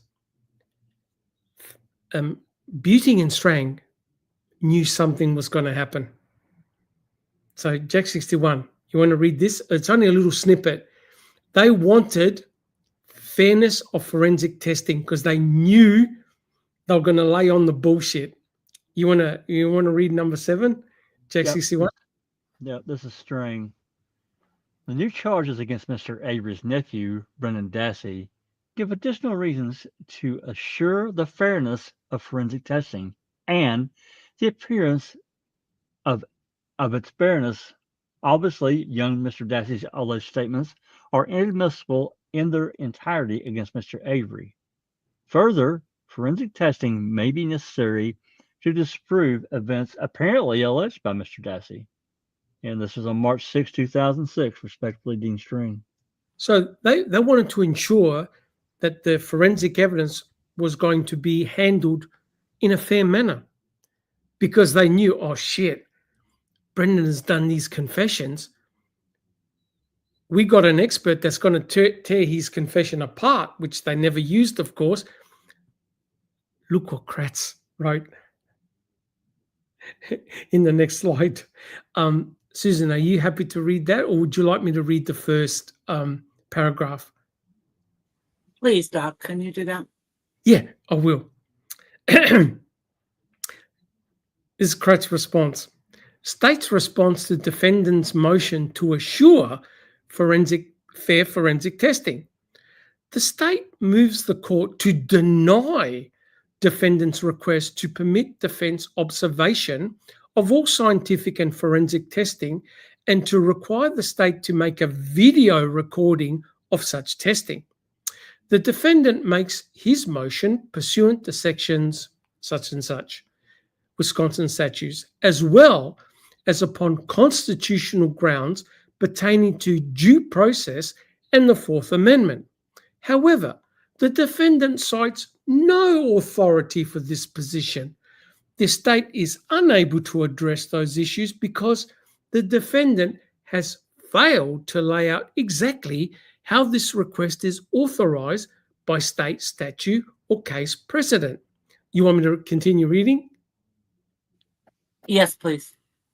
As grounds for this motion, the defendant basically claims that Manitowoc County officials are biased against him and therefore he needs to observe forensic testing of the evidence. The defendant's perception of bias on the part of Manitowoc County is irrelevant because Manitowoc County is not conducting any of the forensic testing of evidence. The forensic testing will take place in the Wisconsin State Crime Laboratory in Madison, Wisconsin.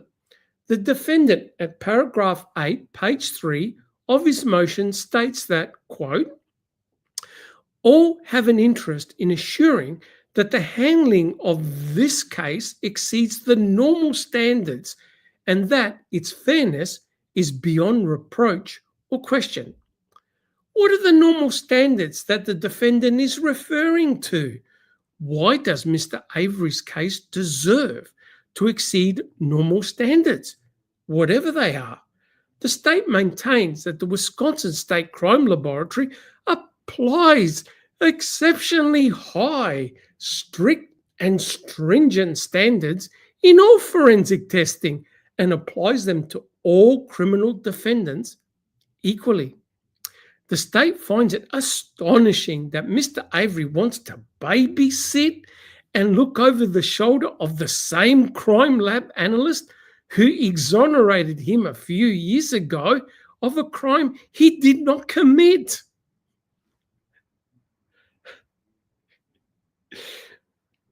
Keep you cool. Unbelievable. Keep you cool.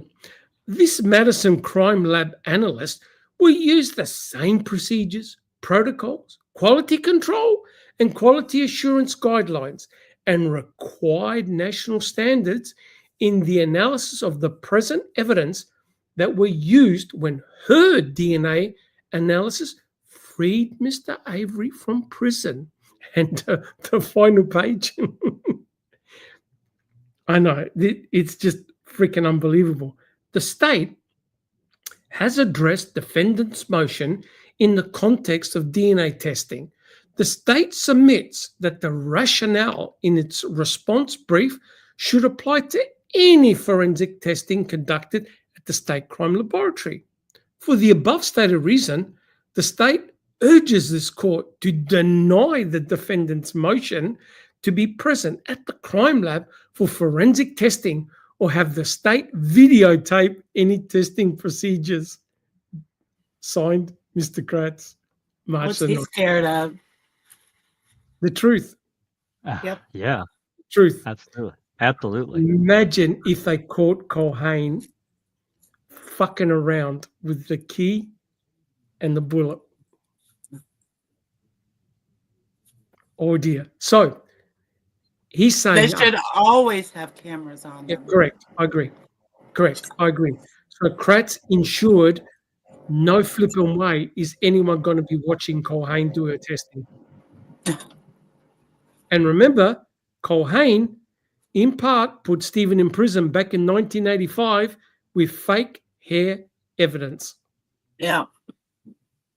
Junk science. Junk science. All right, guys. I don't know how I did it, but that's the end of our presentation today. I hope Fantastic. everyone enjoyed it. What'd you think, guys? Fantastic. Excellent. Excellent. I think it made your voice stronger also. I think so. I've been drinking some coffee. So look, guys, I'm not sure how longer I can continue, but do we actually have any questions, Jack61? We've got let's see, I think I highlighted 5. Give me just 1 second here. I gotta guess. Okay. Got that over there. Okay, let me get to them here. This comes from 3Rev4. Susan, if you want to read the question. What came out of the case status meeting 9 December 24? Nothing. That was the conference call. It was nothing. It was, I know Travis has commented, but basically it was this new judge. He asked for access to all the, I'll say all this. There's a directory of the appeal that they have access to. We don't see that, but and certain other things, and Zellner and I guess Ballin and Gall, whoever the state lawyers were, assured the judge, this new judge, that he will be given access to whatever he needs. I guess this is to help familiarize himself with the particulars of the case.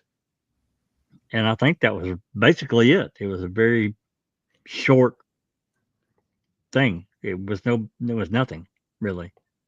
Yeah, a fresh set of eyes. Yes. I think is important. Correct. Yeah, and it is interesting. This guy's not in that county. It's a different county, so it'll be interesting to see how that plays out. So, all right. And here's a comment from Craig Swalby. Susan, you can read that one out, please. Hey, y'all. I attended Monday hearing in Watoma, Washara County. Twice Attorney Lisa Comfer for the state gave Judge Dutcher an estimate of April 2025 for a Court of Appeal ruling based on releases as of late. Interesting. It's a long time. There you go. Thank you, Craig. And we got a question from Danny, Danny Brewerspan. Did Stephen go to work right away that Tuesday morning when Yeah. he normally did? No, Work the The, rest of the week, right? and I'm not sure whether it was Tuesday or Wednesday. He went with his brother, Earl, to motor auctions. Yeah. Which Yes. proves he did not have 5 days to clean up. No. You've got, at the end of the day, you've got no privacy there. You have people coming in and out all the time. And remember, he was in the middle of a civil lawsuit. His attorneys could have rung all the time. I know that Jody rings all the time. He had no privacy. His mum comes down. He had no privacy. That's right. And yet, he's allegedly doing all this cleanup and all this bullshit. yeah. And what's ironical is that his blood and shell casings were on the garage floor. Yeah. That's not, He guys. cleaned up very well, did he? Yeah. Clean up, guys. All right, we got a couple of questions from 3-4s, and that'll be it. Here's the first one. Okay. Any trace of bleach on the key fob? Not that we know of. Now, that'll be interesting to luminol treat. And what's interesting is that they asked, did you luminol treat the RAV4? No. No. Why not? No. Oh, because we saw the stains. So So that's why I said that. Sorry, Jack 61. no. I'm just saying. So what you saw those things, you must see more that's not visible to the naked eye if you luminol it. Uh-huh. The number one thing you luminol is the RAV, because that'll show you entry points. You got tiny amounts of blood on your fingers, your hands. You're gonna follow the trace. How does Stephen get in? How does Stephen get out? Or did Stephen get in? Did Stephen get out? That's right. Yeah. All right. You luminol treat. Last question. Was that felt contaminated with bleach or gasoline? Who knows? Who knows? But the important thing is that we can give an alternative explanation for item FL. Like if item FL had a chunk of brain matter or bone, Different story. we wouldn't be here. Wouldn't be here. What is highly suspicious? You look at the key. None of Teresa's DNA on that key. No blood. Wait, Stephen was meant to be actively bleeding. Put the key in the to turn the ignition. Oh yeah, there's blood near the ignition switch. What about the key? Oh, he cleaned the key. Then why did he leave his blood in the RAV? Right? So you've got this idiot and savant story narrative that's right pervasive throughout this trial. So the argument that everyone gives is, where is the blood? There is no blood. They can't find it. So the argument is, well, they cleaned it. But wait a minute, if they cleaned it, why is all this other material still around? Why is there DNA in Stephen's master bedroom? Why didn't he clean that up for? Why is this blood in the garage? Why didn't they clean that up? Cleaned it. Yeah. Right? So you've got this extensive cleaning of a brutal crime scene involving dismemberment, taking a human being apart. They can't find one biological molecule belonging to Teresa. And you're thinking, wait a minute, is this guy Dexter? Is he a genius? And yet he leaves his own blood in the RAV4? Wait, the RAV4 was meant to be in the garage. That gasoline, paint thinner, and bleach. That rags. Why not give the RAV4 a quick wipe over? Right. And the answer is never was in there. When you put it in your head, there was no crime there, it all works out. All works out. You can I have explain. no doubt. I have no doubt. You can explain the whole lot. Why do you have to torture yourself with this? Oh yeah, just because we didn't find it doesn't mean it wasn't there. If you use that, there are aliens in the bedroom, correct? Why not? Oh, we didn't find them. Doesn't mean they weren't there. Exactly. Come on. You know, we didn't even talk about. I mean, it's a real outlier to me. I know it is to you and Susan and many others. Is Cuss Road. and the importance of custody. Don't talk about custody.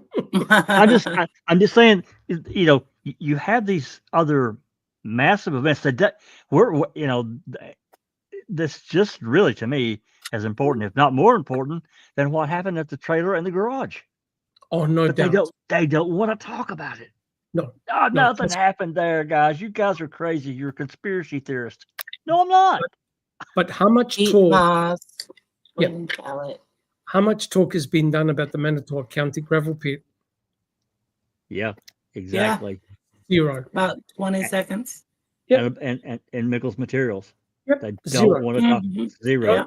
No. The focus is only in the boundary of the Avery salvage yard. There's no discussion outside. None. Zero. Yeah. Because it starts to get very complicated. Buckets of bones. No, forget about it. No one wants to know. Answer, what else has been withheld? We didn't know about this damn thing until 2 years ago. Yep. Yeah. The one picture by Brendan unlocked it for me. That picture he drew unlocked it for me. Absolutely. He's Absolutely. unlocked it for Fassbender too. Isn't that funny? Yeah. And Skorlinski, if we'll talk about it here in a minute, but this report where these drawings and all this other stuff came from Skorlinski didn't happen until 2009. 2009, when that got added into whatever. Yeah. Wow. Correct. Danny Brewer fan has another question. He saw it. Didn't someone mention burning at Manitowoc Quarry?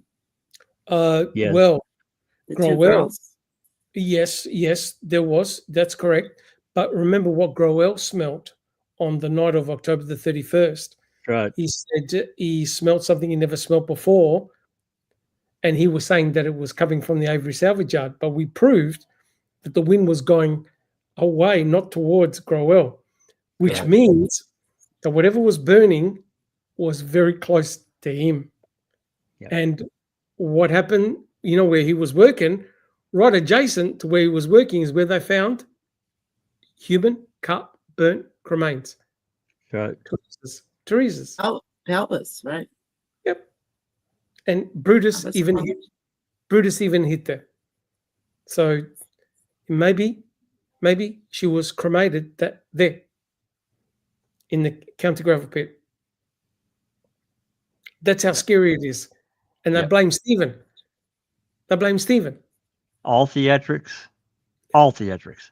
Yep. Now you can see, guys, we spent over 6 years, more, step by step, breaking down the case bit by bit. And Brendan, by going through Brendan's narrative, we've unlocked it. You can see the state had nothing. It was a show. They had nothing in that garage or trailer, nothing.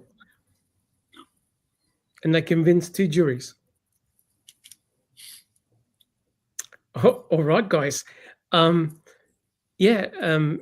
unless there are no more questions, thank you so much, guys, for your support. Apologies for my voice, but I'll see if I can knock together something.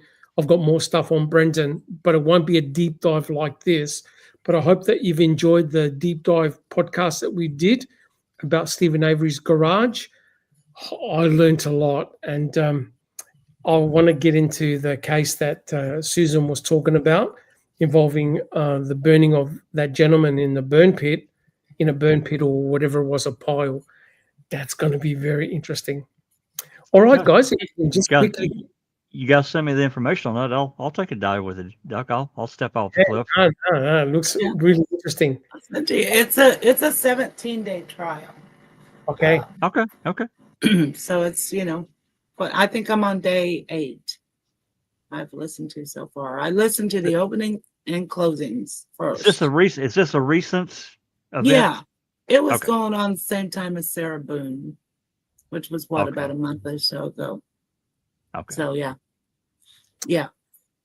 So it's over with, Yeah, and that will allow us to do some interesting comparisons. And I love to do a comparison between Stephen's burn pit and this lady's burn pit. And the crime took place in 2018. 2018. Jeepers. Okay. Wow. All right, guys. Let's quickly go down the panel and tell us what's coming up. And yeah, we'll take it from there. Jack 61, sir. Okay. Yeah. I want to thank, of course, everyone. We got a lot of our usual suspects in the live chat. It's been a great bunch of conversation. Allie, hadn't seen in a long time.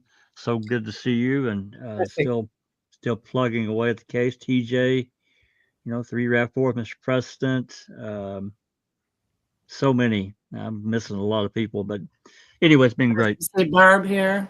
Yep, Barb. Yep, she's The been Yoga around for the ageless. for hours. Yep, that's right. Danny Brewer fan. Yep, that's right. Mr. President. 3 RAV4s. Wow. Anyway, JD. as I've been, yep, is lurking around. I've been working on breaking this huge document, DCI, with all the DCI reports down. It's all broke down. I've got everything dated by occurrence date as best I can. Now there are a few that the occurrence date is more than 1 day. I just used the earliest date on most of them. They're all done. I just got to get with Zoe to get. I got to do one more double check. I'm trying to make sure everything's correct, so we don't have to go back and fix errors that I may have created unintentionally. But we're going to get those uploaded as soon as I can get Zoe to get time to do it. Good job. Well, Yeah, but and then really helpful, Jack. I mean, to have it that hopeful way. for.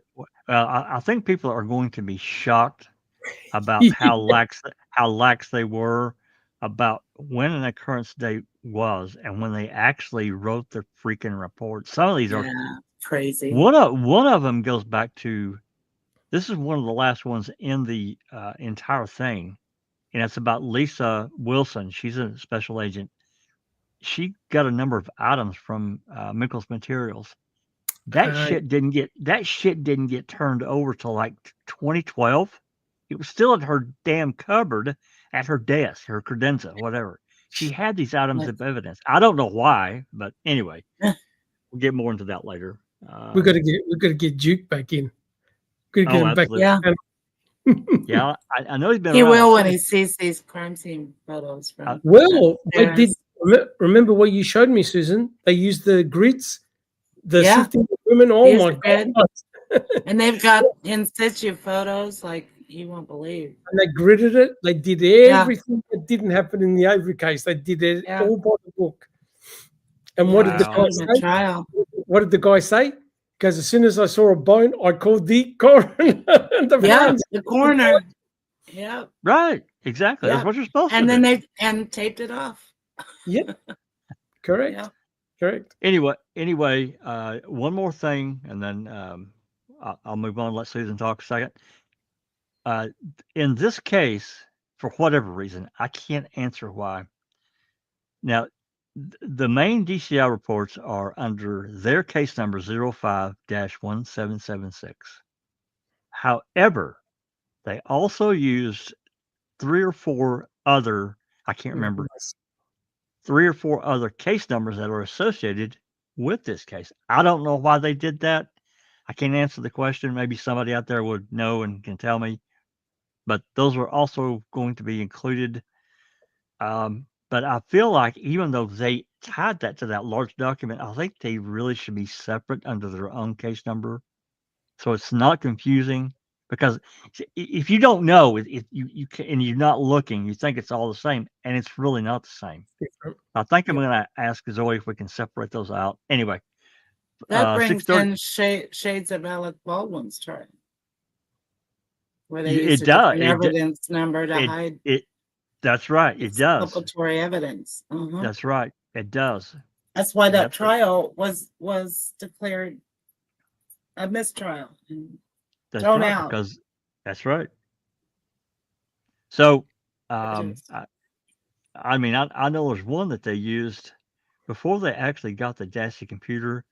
They used a different case number to send a subpoena to get IP logs, whatever they could get, shout logs. They used a different case number and went out of county to do that. It was not filed in Manitowoc Calumet. I can't remember which county. It may have been Eau Claire, which is across the state. I can't remember which county. It doesn't matter. It wasn't there. It's a different case number too.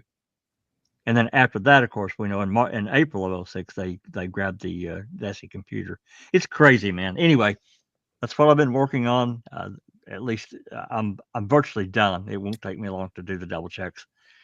We'll get them posted. Anyway, we're going to dive back in tomorrow at the open mic, 5:30 Central, and we'll continue on. We get as far as we get for a couple hours, whatever, and read through them. So thanks, Doc. Fantastic job. Just really, really great. Great connection. Thank you so much. Shit, I'd never really defined the way you did it. Never have done that. No, it only because we're a group, we work together, got a lot of stuff, and we're able to analyze it and do it fairly. Right? Yes. You saw all my sources. There's nothing I'm making up. It's right there. We showed the testimony, but the tricky part is to put it together because it's scattered everywhere. That's right. It is scattered. Yeah, and all that hard work, Jack, is much appreciated. You and betcha. will be in the future by many. You betcha. Well, I hope it's helpful because It the current state is real time, and that's really what's important. I mean, it's great that they have an actual report date when they actually got around to doing it. That's fantastic. But when it happened is what's really important to me. So anyway, I hope people find it helpful, and I'm glad that it's done, and we can get it out, share it. Awesome. So thanks. Awesome. Yeah. Thanks, everyone. Awesome. Thank you so much. And Susan. Yes, I've been spending my days mostly watching this other trial because it takes a lot of time. It sure does. It's nice you can pause through the breaks and all of that, or fast forward through breaks and stuff like that, but still it's a lot of testimony. It's a lot of time. I'm just getting to where I think the forensic anthropologist is getting on the stand, so that should be really interesting. But otherwise, just looking forward to the holidays and doing great. How are you doing, Doc? Awesome. Still recovering. Man, I'll tell you what, I got a really bad case of bronchitis, and I think I've got a little bit of laryngitis now, but I'm on a puffer and other bits and pieces, and my voice is still not 100%, but I'm glad that we're able to do the podcast. And there's a lot to unpack what we've done in the last couple of reading with the crews. If you haven't seen them, please go over them. And if you've got questions, put them down and I'll try and answer them. But slowly getting better. I know that there are people that have had this and it's lasted months where you can't talk properly. At least I could breathe now, which is awesome. So I'll try my very best tomorrow. I probably won't be able to talk, but I'll definitely try and come on and listen. Yeah, awesome. All right, guys. Well, look, thank you so much. I hope that you've enjoyed the podcast. And guys, as always, we'll see you tomorrow. Take care. With that said, I'm going to tell you, it's been a Foul Play production.